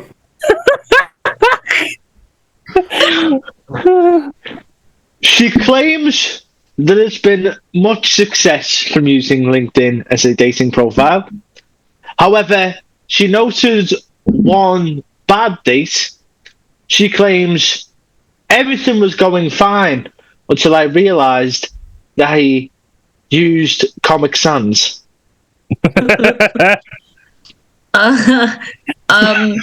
Every other post on her profile is about how the best way to kickstart your career is to make the right choice in a partner who will keep your nose to the grind and make sure you're still hustling every day. But at the end of the day, it's been great experience for her and her CV. Nice way to end it. Cool. Yeah. So at the end of that round, Eddie's team are on 11 points and Kirstie's team are on 8 points. So catching up and we're straight into round 4. Our next round is called Cancelled. Seems like everyone's getting cancelled these days. What's that all about? But we say that's still not nearly enough. This round, each guest is going to nominate a person, place, thing, or concept to be cancelled, and at the end, the audience will get to vote on it. And afterwards, we'll get one step closer to our goal of cancelling everyone and everything in the known universe. So I think we're going to start with Kirstie this time. Actually, Kirstie, who are you cancelling this month?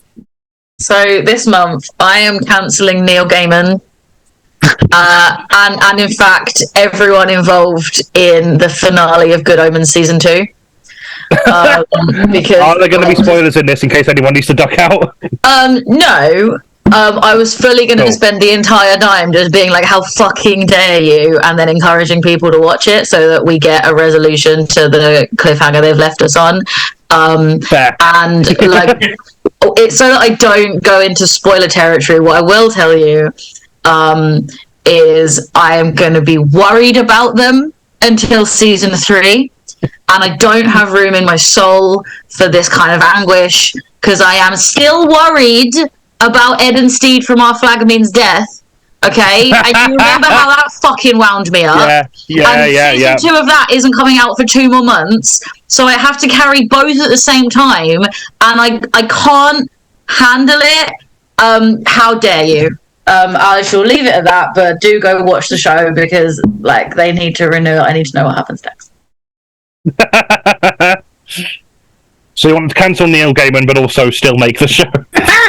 Yes. Cancel him. No, valid. Yeah. Just cancel all of his engagements until the show's made. Yeah, he's not allowed to do anything else until I know what happens next. Brilliant. No, that sounds fair. People have been trying this with George R.R. Martin, and it has yielded very little in the way of results. Okay, Laura, next. Who are you cancelling this month? So, a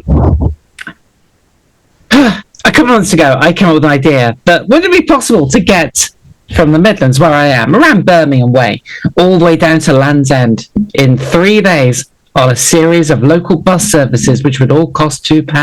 The answer may surprise you. It takes a while. But like 3 days later, it's all fine. I have all of the proof. However, imagine if there was one particular thing which decided to come along and screw you over, to fuck you up. That thing would be all of the roadworks currently happening in Bristol. Because as I travelled from Bath to Bristol, making good time, I'd already stopped over in Chippenham. I saw the comedian Will Hodgson. We had a chat. It was lovely. We had a catch-up. It was great. I was in a good mood. I then moved on from Chippenham to Bath, and then to Bath to Bristol. And I lost 40 minutes of time to the horrendous amounts of roadworks currently going on in Bristol, which, to be honest, really screwed up my route through to Weston-super-Mare.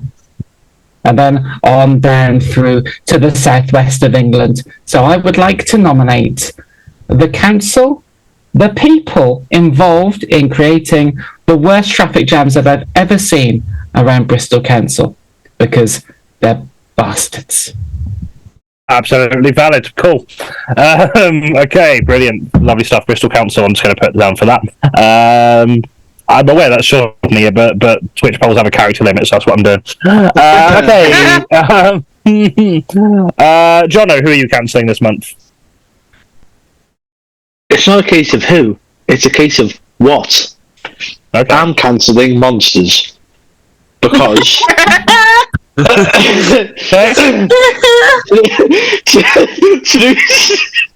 True story, I think I seen a monster a couple of nights ago. Okay, I'll tell the story. Fade in. My dog's still a puppy. She's 10 months old, so I take her for a walk at night time before I go to bed, so she could have a poop.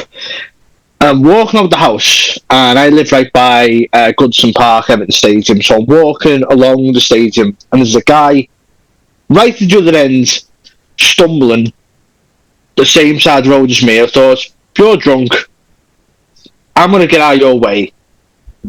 So I crossed the road, and then he crossed the road as well. And he's still stumbling a bit spookily. I thought, this is weird. I'm going to cross again. So he crossed again. And I thought, right, I'm going to cross a third time. And if he crosses, I'm running home now. And he did. He crossed as well. So I just turned around with the dog. I'm like, I've got to get home. This is a skinwalker or a vampire. He wants to eat me and drink my blood. And I get home, and I turn around, and he's speed walked to the point where I could see him, and he's made eye contact with me.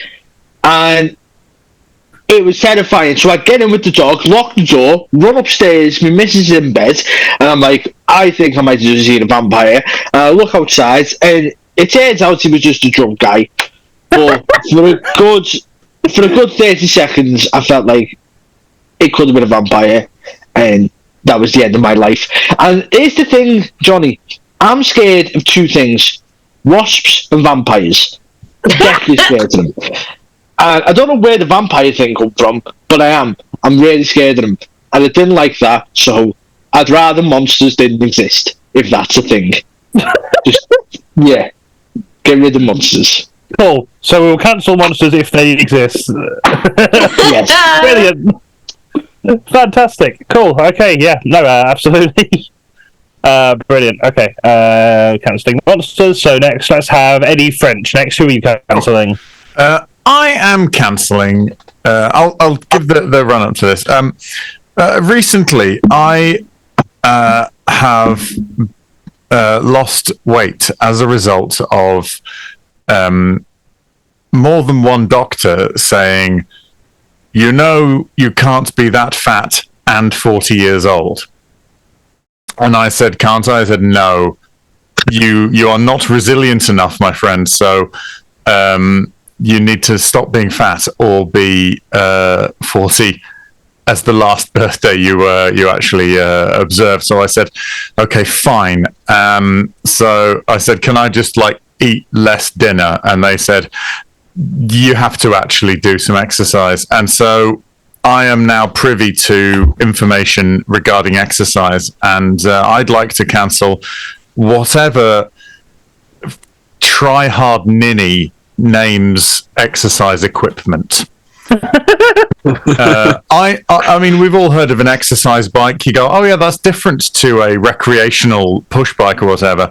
They didn't need to be renamed assault bikes.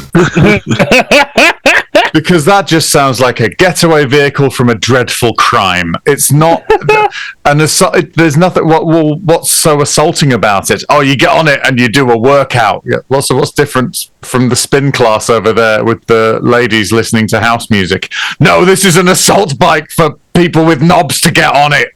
And also there's also a thing, right? What you do is you get a rope, right, and you attach the rope to something, and you hold each end of the rope, and then you raise them up high, and then you hit the ground with it, and that is a battle. That is called battle ropes, right? That is, I don't know who's going into a battle and going, quickly, I need 20 feet of quite thick rope. What good will that do? Right, just you wait, enemy in the battle. I'm attaching this to this outcrop here, and you're gonna it is quite fun because they're called whips when you do the thing, so that's pretty kinky.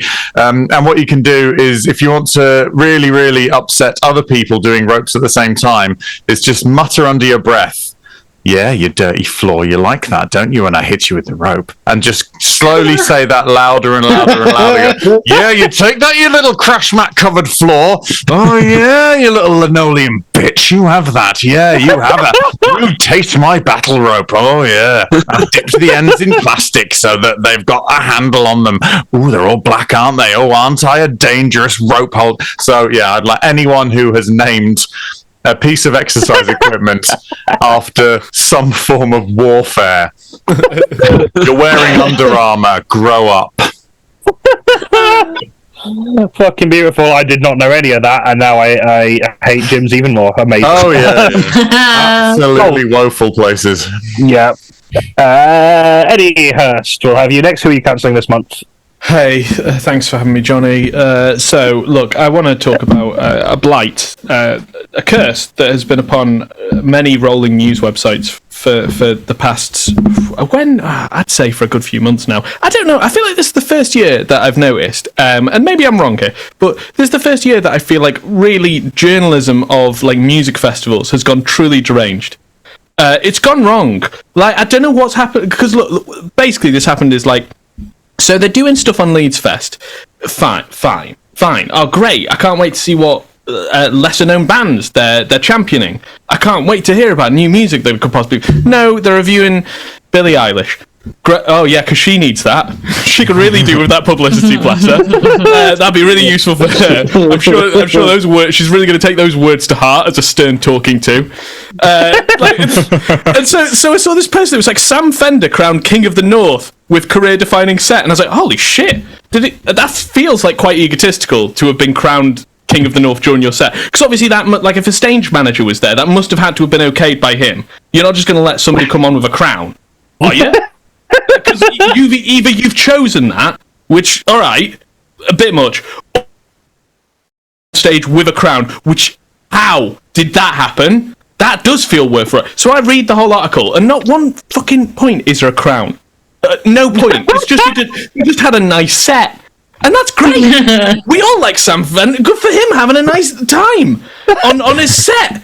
But what? Come on, guys. That's not the most newsworthy part of like the festival, is it? How is he metaphorically crowned King of the North? How is? I think this says more about me than maybe it does the concept of journalism at festivals, but. And it's too much. And then I remember at Glastonbury earlier in the year, like they were going, "Oh, Lana Del Rey, you know, she had a bad time because of course she was on stage 30 minutes late, and so they had to ask her to leave because there was a curfew." It's like, why review? What? Just 2 sentences that is. But somebody had spent, like, someone was paid money to do a whole article of going like, she really let herself down with that. She's Lana Del fucking Rey. I think she can do what she wants. She's a worldwide musician. I hardly think you watching on the red button is really giving her the crutching blow. Anyway, that's it. Oh, beautiful. So you're just cancelling Sam Fender having a nice time, is what I got from you. No, I know. Sam having a nice time. I just Coverage of Sam having a nice time. Just coverage of it. Like, just he's having a nice time. Don't make monarchy happen more. Absolutely. So it was the crown gander you were really against. Because it's Edinburgh month as well. When you were talking about Billie Eilish not needing reviews, I was just picturing a fucking Chortle article giving her 3 stars for it. Same. Beautiful. Okay, brilliant. Okay, and last but not least, David, who are you cancelling this month? I'm cancelling fancy picture frames. When a picture frame is too fancy. We're not trying to look at you, mate. I'm talking like your big carved woods, your painted golds, your carved swishes, your big thick mahogany. And all your job is just supposed to go around a picture. You're not the centre of attention here, and you need to chill the fuck out. I was trying to find a picture frame for a photograph from my wedding day. Do you think you're better than the memory of one of my happiest times in my life? I'm not looking at you. You think you think you look better than my wife on her wedding day, do you? And like, no one is going to an art gallery to see the frames, but that's where you get the most fancy frames. Have you been to the Louvre? Even the Mona Lisa's got like 6 inches of bastard all around her. It's a battle for your eyes. And if you're looking at a painting of a battle, then that's too much battle to be looking at. My eyes are waving little white flags in surrender. When Just Stop Oil were mucking around with soup, they weren't aiming at the frames. They were aiming at Van Gogh's sunflowers and not Van Gogh's picture frame. We didn't go breaking news. We've obviously had the tragic news of the suit being thrown at the sunflowers, but oh my god, breaking, it's just dribbled down and now he's got the picture frame. Oh, they've really undermined their point when they got the picture frame. Who do they think they are? We're supposed to be looking at a lovely picture of a fat baby, not the frame. Know your place. Don't like you fancy picture frames. Oh, brilliant. No, I love it. You fucking tell those picture frames. Brilliant, cool. So I think I'm going to shortlist fancy picture frames, Neil Gaiman, and the names of exercise equipment. So I'm going to start the poll now.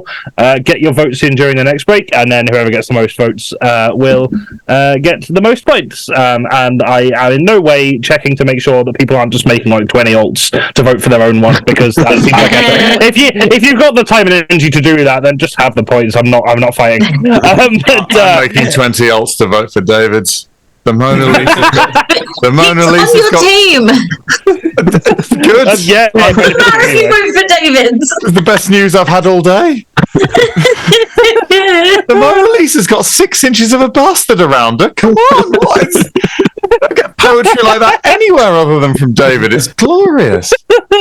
Oh, beautiful. And if while we're doing that, if you're enjoying the show, why not just give us some money, please? We'd appreciate that. If you can afford to. All the money that is donated today will be split between the acts who are on the stream. So if you like them, give us some money. If you don't like them, then I guess don't. But if you're still here and you don't like them, I commend your commitment to our show. But you don't have to. It's fine. You can go. You don't have to watch the stream. There are other things to do, like watching all of season 2 of Good Omens and then being mad at Neil Gaiman for it. Stop the spoilers! I don't need to know that I'm gonna feel shit at the end of it. Look, you feel good first though, and that's the problem. That's more spoilers. That sounds like heroin. Links to donations and socials are in the chat if you want to follow us or give us money. That's how you would do it. This is another break, by the way, so if anyone needs to go get a drink or whatever. Go charge flow up charges. Fancy picture frames is currently winning, but it's close. Exercise equipment names is catching up. They are both on the same team, so it does not affect the points of the show.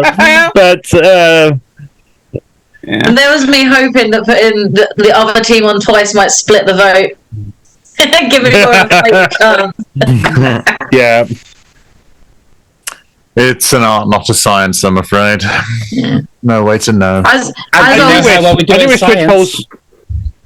do wish Switch polls would just let you have 6, because it caps off at 5 options, and that's just really annoying. Just let you have all 6, then I wouldn't shortlist it at all. Well, no, just pick the weakest one. But that feels meaner. It kind of puts responsibility on you, but at the same time, it's the fairest way of doing it. I mean, I guess the fairest way of doing it would be picking 2 from each team, because that way then 2 people have representation on each. No, you would pick one who you don't like, and you would cast them aside.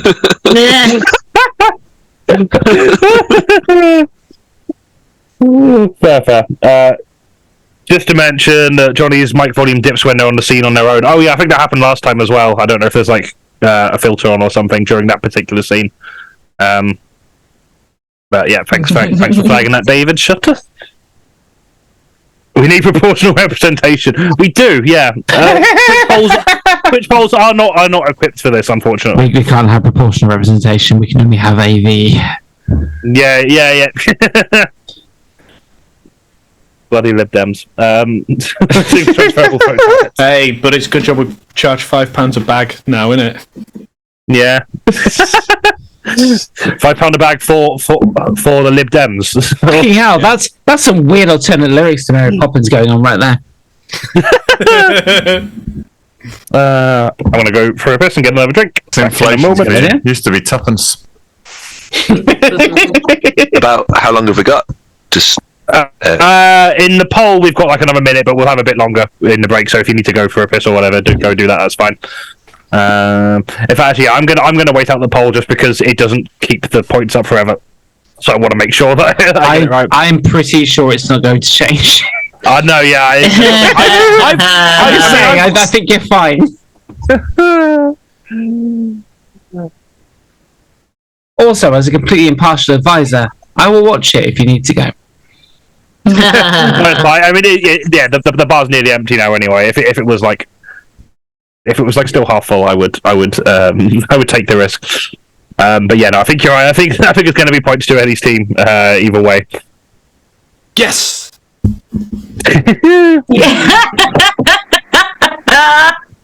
To be fair, I've done that like 3 times where Johnny's been like, it's Eddie's team. And I'm like, there's an Eddie on both teams, Johnny. Be more specific. And they mean the team Fancy where picture Eddie's the frame. captain. The cold panic of Eddie. Why don't you go first? What? Fancy picture frames as one. We are cancelling with 56% of the vote, so that's nice. So we're going to be cancelling fancy picture frames. And exercise equipment names was second. Is there a nice certificate to go with? To go with that. Is there anything? There is, but there's no frame for it. Yeah. Hold on. Let's see if I can get one delivered to his house. Oh, really frame. Right, now I'm going for a piss. So I find.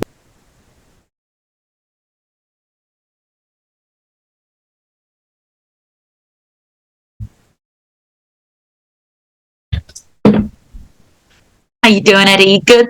Good, thanks, Kirstie. How are you? Yeah, not bad. Not bad. It's been ages. When was the last? I know. Probably the last time you were on this show, to be honest. Shit. When was that? A while ago. Yeah. Are you? Are you on Threads? No. Okay.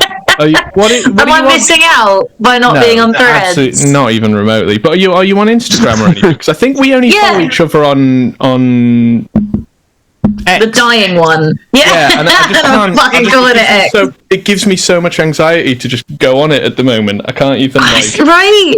It's so bad. Like Elon Musk is so bad with it, and it's like I just don't want to click on it. Like the new logo is so ugly. I just like how does my audio sound now? I've got no headphones in. Is it all right? Yeah, it sounds you right. sound good. Yeah, I'm gonna because I can't when I'm playing Ebola. I'm putting something on my face so that when I put the headphones in, probably wouldn't hear me. With Elon Musk changing it to X, he must have stolen a little bit of time from so many people, because like that extra maybe at tops a second, I'll go, oh no, it's like when I was looking for the logo. If you multiply that by how many times I had to go, oh yeah, by how many people there are, he must have stolen like days of life from people. It has done so much more to get me off social media than any effort I have ever made to spend this time looking at my phone. I'm like, I don't see the bright blue Twitter logo. I just won't bother looking for it. Yeah. And then I don't click on it. And all the time I used to spend doom scrolling on Twitter, I don't anymore. No, I'm saying I very barely look at it unless there occasionally there'll be a specific notification that I look at, but then the logo it's not you don't want to click on it. Yeah, it's bad. Yeah, millennials are killing social media. Finally. Literally all I do on Twitter now is I schedule the Blizzard promo, and then when I am tagged in it I retweet it, and then I do nothing else. Yeah. And I'm like, oh, hang on. If everyone's doing this, I can save a lot of time not scheduling the promo on Twitter. Did you see the latest one? Did you see the latest one? He did say the latest update, which was gonna remove the titles of links when you showed them, so that it's just the picture, because apparently it would improve the aesthetics. And he also spelled aesthetics wrong in the tweet.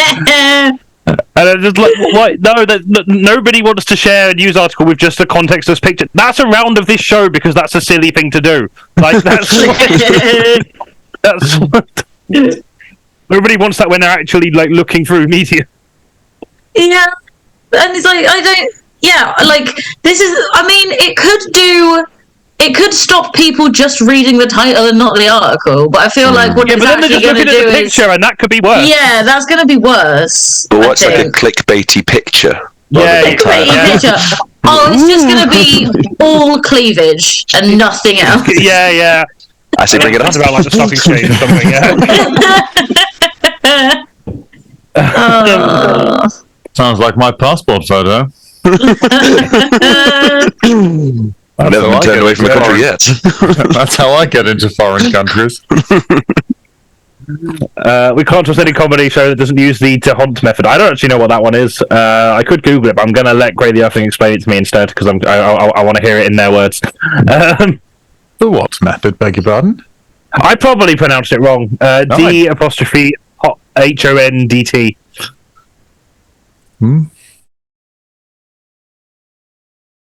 It's in the Twitch chat if you want to read it.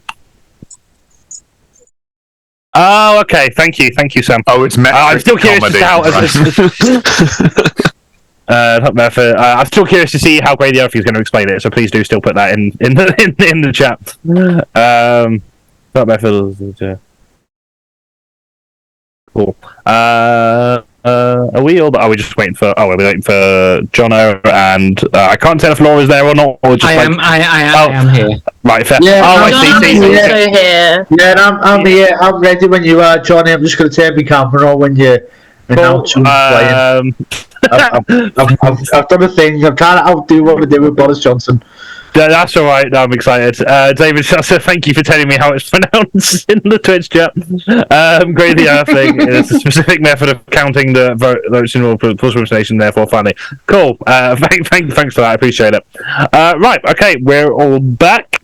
So our next round is the great debate. We've had a laugh, but it's important to learn some things as well. And what better way to learn about the complex and divisive issues of the day than have 6 people who are equally loud and wrong in new and different ways argue about something for 20 minutes and leave us no closer to an actual answer or solution. Today we're going to be discussing whether water should be put back into public ownership after private water companies in the UK have shat the bed and then dunked that shitty bed into all the water sources, leading to several athletes falling sick after taking part in an international triathlon in the heavily polluted and E. coli infested waters around Sunderland. So, joining us on the panel we've got Eddie French, who is a local mermaid, Sunderland mermaid. David STANIER, who is a representative of Northumbrian Water. Laura, who is a triathlon athlete. KIRSTIE, who is Therese Coffey. Eddie HURST, who is a comic relief fundraiser. And JONO Murray, who is the E. coli bacteria. That's a very good way to pronounce it. Brilliant, welcome. Okay, so I guess like opening statements, what went wrong in Sunderland to cause this outbreak? We'll start with the water representative, David, from Northumbrian Water. What went wrong? How did this happen? Oh, pet! I don't know, pet. I think the water's canny. we didn't do none of that sewage splurgy things because of the rain. It wasn't none of us. Maybe a whale threw up. It could have been a whale who threw up. You don't know that. Might not have been us. Don't talk about my sister like that. Or maybe it was a shark then. I don't know. We it wouldn't nothing do with us. Honest. Amazing. Thanks very much for that. Flawless accent. Love it. Therese Coffey, do you have anything to add to that? What do you think went wrong in Sunderland? Has the water representative got it right there, or is that different? Well, it's an ongoing process, really. We understand they're already doing their best. You can't just stop pollution overnight, and we have to gradually get back to an ideal situation, which is ideal in lots of different people's minds, like what actually counts as ideal. If we want to go back to the times where we had absolutely no transport going through our rivers at all and our waterways at all, then we don't have a lot of the creature comforts that we've got now in the modern day. Like it's just not possible to meet some of the standards that people are imposing on us. And like we've asked them to share their plans to improve the quality of the water and prevent future sewage discharges. And obviously I understand I've done nothing up until now to prevent them and have been 100% prioritizing their profits. But we trust in our established water companies because we've asked them very nicely. And really, what more can you do as a government representative than ask people nicely? What more could you possibly expect me to do? People hold us up to very unrealistic standards of what they expect from this government. Yes, Teresa. It's not an overnight process. We can't just solve the world's problems by wishing them to be gone. And if we try to impose anything on these companies, they'll stop giving my dipshit nephews very lucrative careers with massive salaries. It's just foolish, impossible to expect any more than what we've already done. Fair enough. Okay, that's the official government statement on it. Brilliant. That is not concerning at all. Well, let's go with some people who are actually on the ground or the water in this instance. About this, one of the athletes, Laura. What do you think went wrong in? I can't. Give me a second.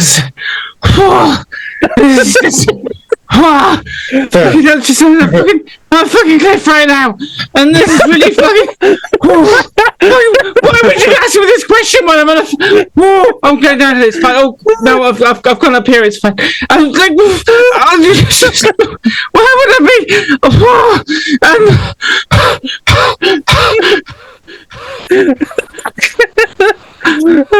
Amazing! Thanks very much, Laura. Well, let's have someone else who was impacted by this. We've got Eddie French, who is a local mermaid of Sunderland. How has this impacted you, and what do you think the cause of this is? This used to be a bloody lovely bit of sea before they put all their shit in it. No, properly, right? I've got my rock crate. I work on my rock crate, and I go there, I do my singing with them out and stuff. Get all the offshore workers when they're coming back, and I go la la la, come over here, and then they do mythical sex with them and all that stuff. But they don't do that when I'm covered in fucking shite, do they? Look at me. Covered in fucking floating turds all over the shop, and no one wants a mermaid with shitty about our kid like that, you cheeky bastards. Just it, no, okay, maybe 10% of offshore oil workers are happy with shitty tits, right? 10% at most, right? They've been there a canny long time. I appreciate it. Tits is tits. Aye, fine, all that, but I'm not getting the variety that I used to get. Do you know what I mean? What a delightful mental image. Thanks very much, Eddie. I guess someone who's involved in this as well, and you've already interrupted a few times, so let's hear what E03 has to say about this. How did this happen? Who's at fault here? Don't interrupt, not me, lad. Right. First off, address me. My mates call me E. You might know my cousin, Bowler. Right. I just go with the flow, you know what I mean? And if I'm in your area, that's because I am. What are you going to do about it? Give me an inch, I'll take a mile. What are you saying? You got fucking mermaids chatting shit, don't worry about that, lad. Fucking see the coffee notes to score, mate. I'm near chatting my whole covered in it. You fucking start, you lad. Right, my whole point, right, I just exist, I just go with the flow. I'm not told where to go, right, if things happen, I'm there. So don't blame me for fucking trying to have a good time. Right, you know what I mean? Villainising a fucking, a matter. I don't think, I'm just a shell. And I just do things according to what the people above put in perception. I just go with the flow, babe. Beautiful. Very, very, very. Okay. Very, very, very passionately put. I apologise if anything I said implied your direct fault. Okay. Okay, thanks, E. And who else? Oh, we've not heard from the Comic Relief fundraiser yet. Well, first of all, what happened here, and what do you propose we can do to help it? Hey, thank you so much for having us today. Sunderland is one of our priority areas this year as Comic Relief, and we're delighted to be airdropping Ed Sheeran and John Bishop in to help raise a laugh, a grin, and maybe a little bit of money for some great causes. Thank you. Now we're talking. Can you confirm if any of the money will be going directly to the E. coli bacteria? Some great causes, thank you.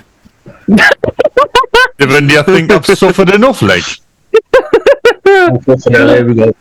Okay, we've heard the initial thoughts for everyone, so just I guess an open question. I mean, maybe specifically to Therese Coffey and the Northumbrian Water representative. If anyone else has an opinion, please do let us know.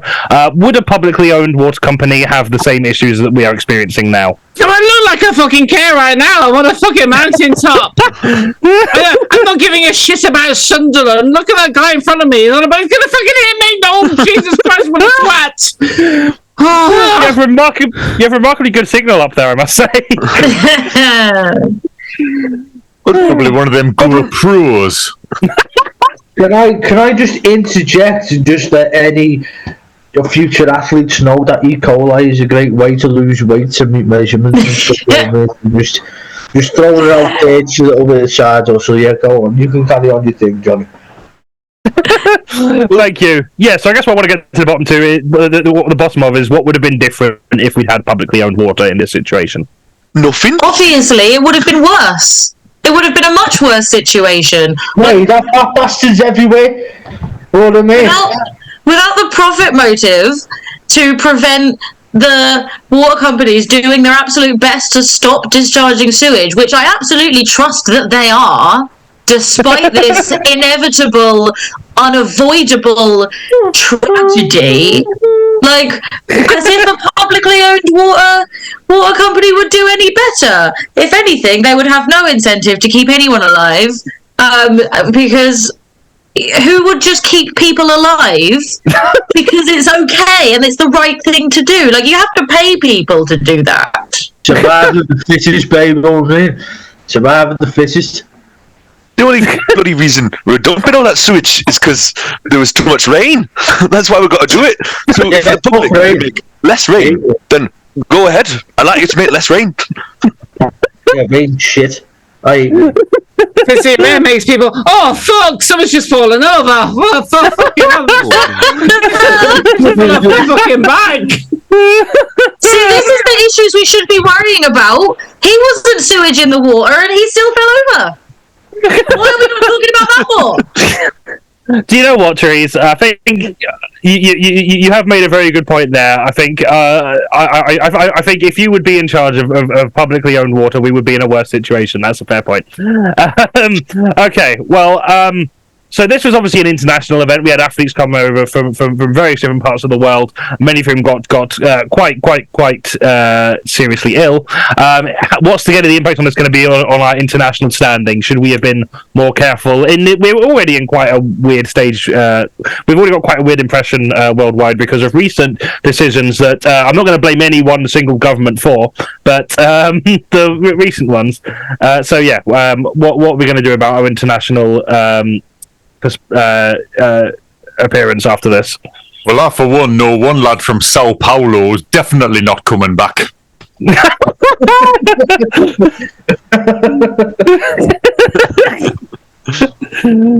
There we are. So that's fucking livid.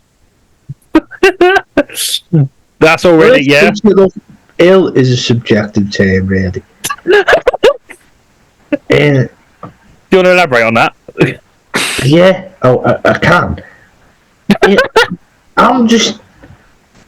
Are you really saying that malnutrition's a bad thing?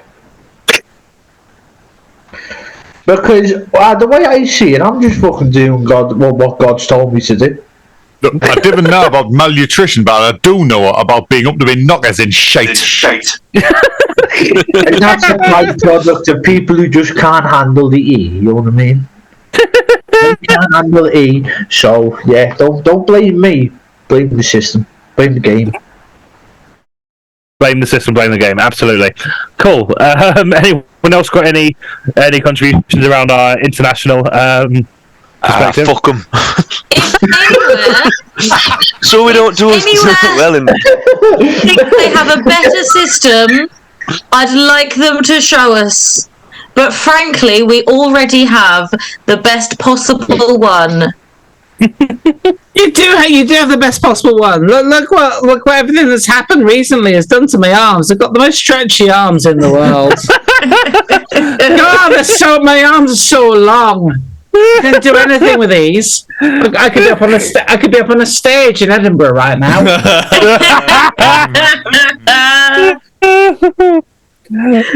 Incredible. Okay, so we looked at what might be worse with having publicly owned water, but what are the benefits of having private water in the way that we do now, despite current instances? Well, I've not been dazzling anyone with the reflection of the sun off my lovely scaly tail for a while because it's dull and covered in shite.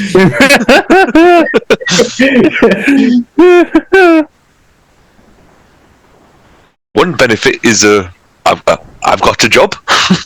That's nice. My stupid nephew has a job. I can buy my son a train set. Is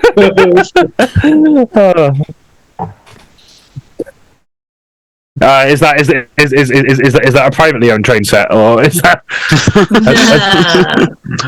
Or has that been renationalised? Because unions on that train set, mate. Yeah. It's got a fat cat controller. Yeah.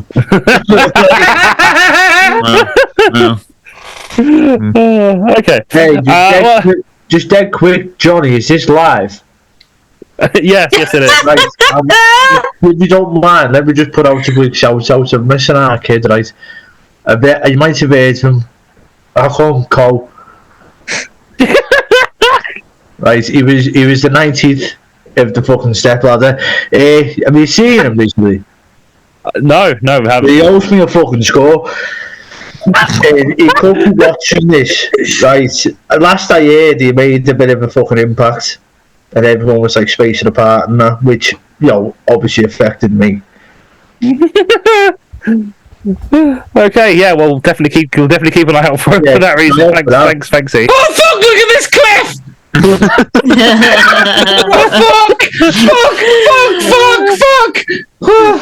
I'm fine. Good work. You keep focusing on that. We'll come back to you. We've not heard from the Comic Relief guy for a little while, so I guess what can we do to improve the quality of our water under whatever ownership we end up having it under? What are the next tangible steps we can do to improve it, the quality, that is?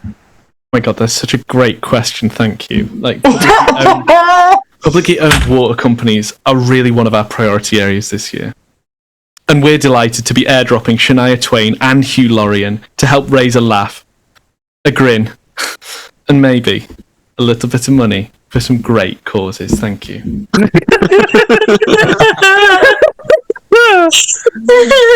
Is one of them the prevention of seashell bras full of diarrhea? Oh, you've seen the Ricky Gervais sketch? That wasn't going to be released yet.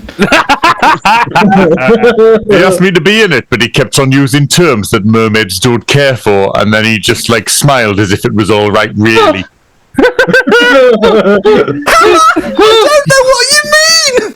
Oh, you know him then. I don't know why he brought Warwick Davis with him. Because he got called out on Twitter once and he's embarrassed and he thinks that that's a way, it's... Oh, got it. Right, yeah. Makes sense. Okay, well, I guess that closing statements then. Open that question to everyone. What is the next step to improving our water quality to prevent something like this happening again? Lower your expectations. I maintained the water's canny pets. I had a big bowl of the water for me lunch, and it was fine. Not wrong. Tell the rain to stop. I don't understand what the issue is. I'm having a fucking great time here.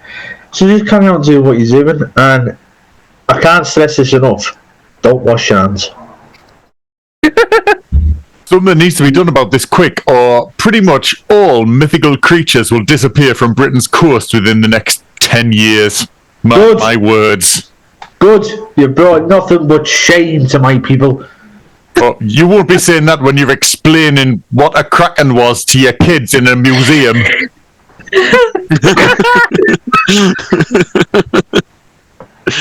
Oh, fucking hell. Okay, if that's if that's the final thing anyone wants to say on the matter, we can move on. Beautiful. I feel like I'm once again torn between Laura and Eddie for the full points of that one, and you're both on the same team, so regardless, that is fine. So at the end of that round, but also just want to shout out. Everyone did fucking brilliantly in that. Particularly big fan of E. coli and comic relief, and that was a big fan of E. coli. Just clip that, yeah. Can I just say that E. coli is so important to us this year. We're proud to have it in our priority areas. We're delighted to be dropping Simon from Blue and Paddy McGuinness in to help raise a laugh. If you're a UK taxpayer, tick the box and an extra 25% of E. coli will go from the government. Oh, beautiful.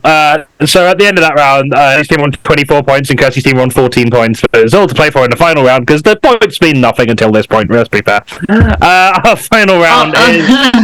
After this point, they have a huge impact on our lives as individuals. Yeah. Just like your GCSEs. Oh, fuck, you can have a bonus point for that. That was a good callback. Our final round is...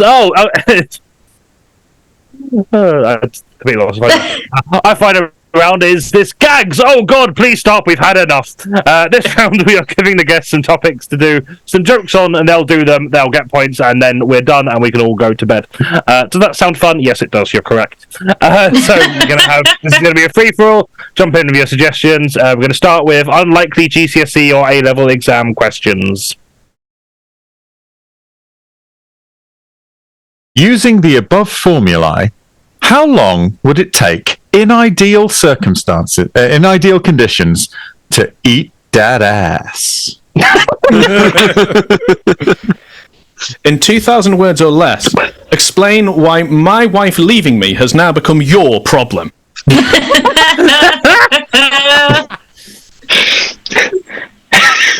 Welcome to the Russian oral exam. Please translate the following sentence into Russian. We really must improve the safety around these windows. How many times, if any, would this cocaine have to be stepped on in order to turn a profit?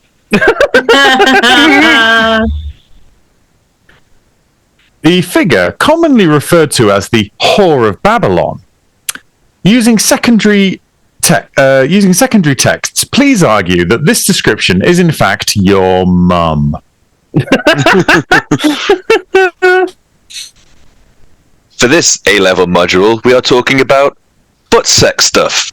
Yeah, it's them A-levels. So open your butts.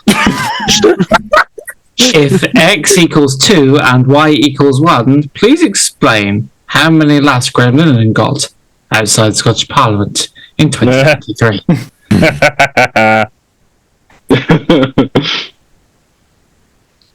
In Where what year inflation was Sam Fender crowned King of the North?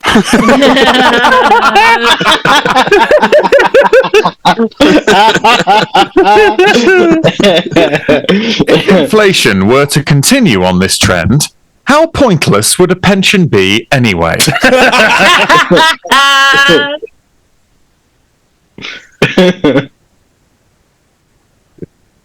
Any more for that one?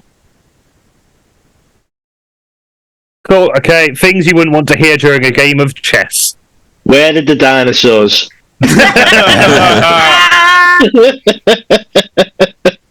Clip clop to nipplehead 5, eh? I see you too are an expert. And the winner is Jake the Problem Child Paul.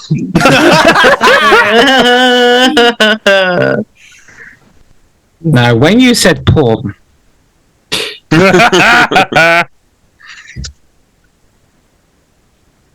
Oh, sorry, I brought my trumpet. I just saw the pattern and thought this was a ska convention. The pawn has reached the other side of the board and is now turned into a queen. And so, yes, Graham Linehan will be sending them a nasty tweet misgendering them.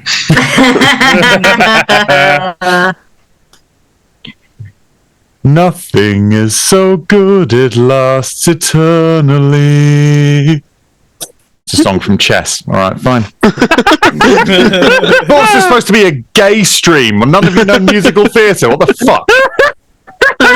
Well, you've all proven yourself to be trans-trenders. That's what you've done. It's bullshit. Elaine Page and Barbara Dixon and not one gay goes, oh yeah, fine, fucking hell. Oh, that's got me now. Like, this generation of gays is more like Elliot Page than Elaine Page, so... You're right, yeah. That's what I've done. Yeah. Do you know what I've done? I've been willfully old and I apologise. Oh, no. My fault. Oh, man. I've got a joke that will work for the young people. I only really got into chess so I could lie in bed on drugs.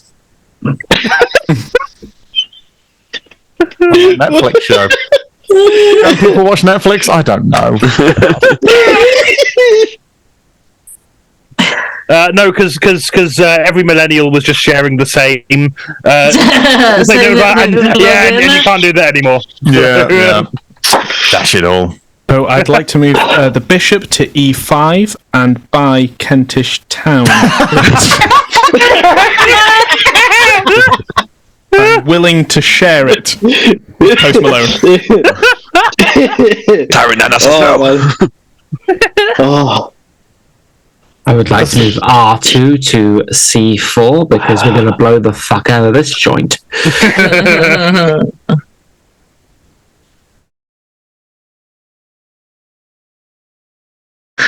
You can fucking have the king. I don't want him. I would like him to leave.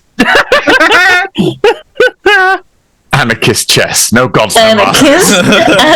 Anarchist chess. It's just the pawns against all the others, regardless of colour. And there's just a single square because there's no boundaries. Look, you can move the king, but we've got a rule that means that we all have to vote for it, and we can only do alternate vote. I'm sorry, that's the rules. We can all vote on this, so you have to five other friends at least who can all vote as well. But if they vote for another way, and there's too many, I don't know how the numbering works. Yeah, do us a favour when you move the pieces. Don't wash your hands. So the 8 on the so there's a bishop and then the 8 on the front and the choir boys. Yeah, we'll go with that.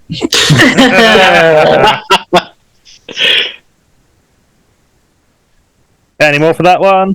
It's not a joke. Just why is it called a rook? Why is the castle a rook? What is? Because a rook's a big crow, in it. Like, is that not a corvid of some description? Yeah. Yeah, like, right? But that's not... If you ask me what a raven looks like, I would not say a turret. That's not my... What is that? Is that a magpie or a buttress? Can you play the Seinfeld theme tune now, Johnny, please, like I asked? I don't even know what a rook is, Dad. I'm from a council estate in Liverpool, mate. It's all fucking gobbledygook to me. I just don't fucking... I think you'll find it's gobbledygook. Hey. Okay, final one then. Things we didn't see at this year's Edinburgh Fringe Festival. Graham Linehan has a great comeback. A kids' entertainer one would trust. Rigon Shimprov, the Wagner-based improv troupe. Takes 3 days to watch a show. Working class comic succeeds and gets all the offers. Let Be or Not to Be, the Shakespeare Bad Nurse-based improv troupe. Nice. The Highlight Zone. The hilarious tales of paranormal experiences in a hairdresser's. Planet of the Japes. The improvised musical of Planet of the Apes. I'm pretty sure there was once comedy night in Salford with that exact name. What? Yeah, I think so, actually. Yeah. Is it on now? I need to go. No, it was Later, losers. Would have been like 2014. I think Tom Short might have been involved at the time. Actually, I'm not sure. That's to check with him. You want to experience the Fringe, right? Don't wash your hands. No Sweat, the Prince Andrew-based improv troupe. Hey.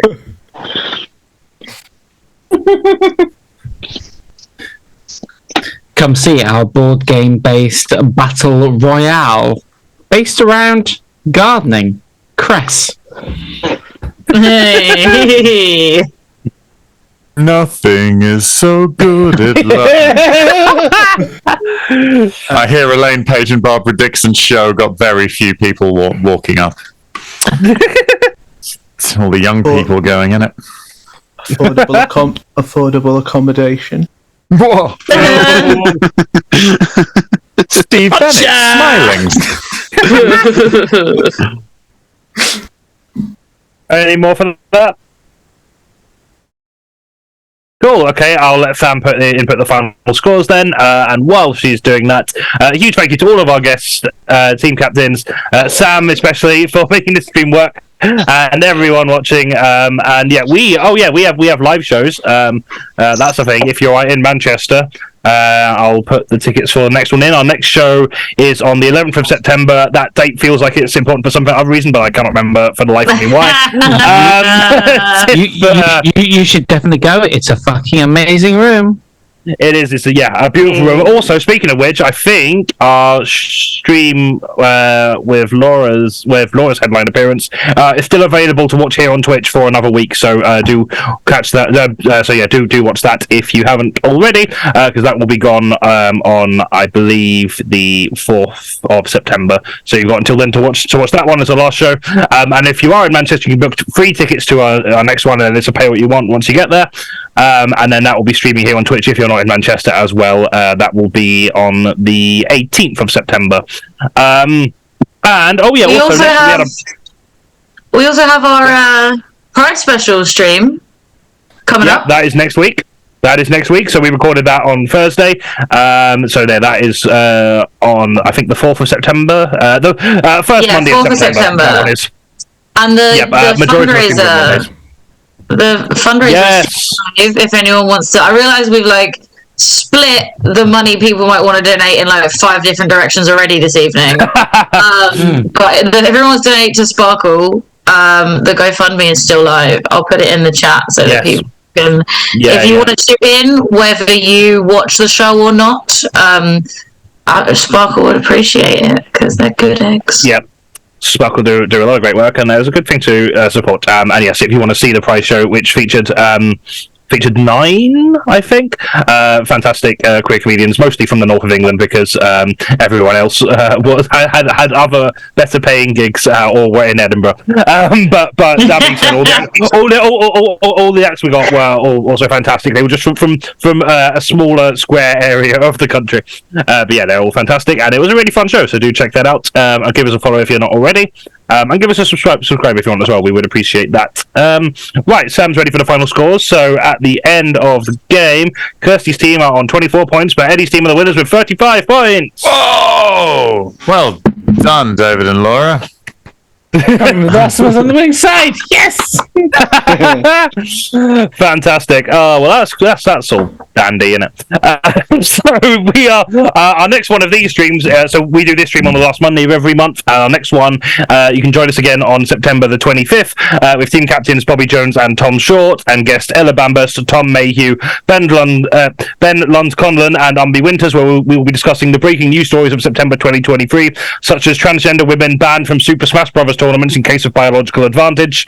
I had one here about Nadine Dorries finally agreeing to resign as an MP, and then she did it yesterday, so thanks for ruining that joke. Her depravity knows no bounds. And Elon Musk buys Wilco for $2 billion and a rare Magic the Gathering card. Thanks for watching. We'll see you next time. Bye-bye. Bye. Thank you very much. Bye.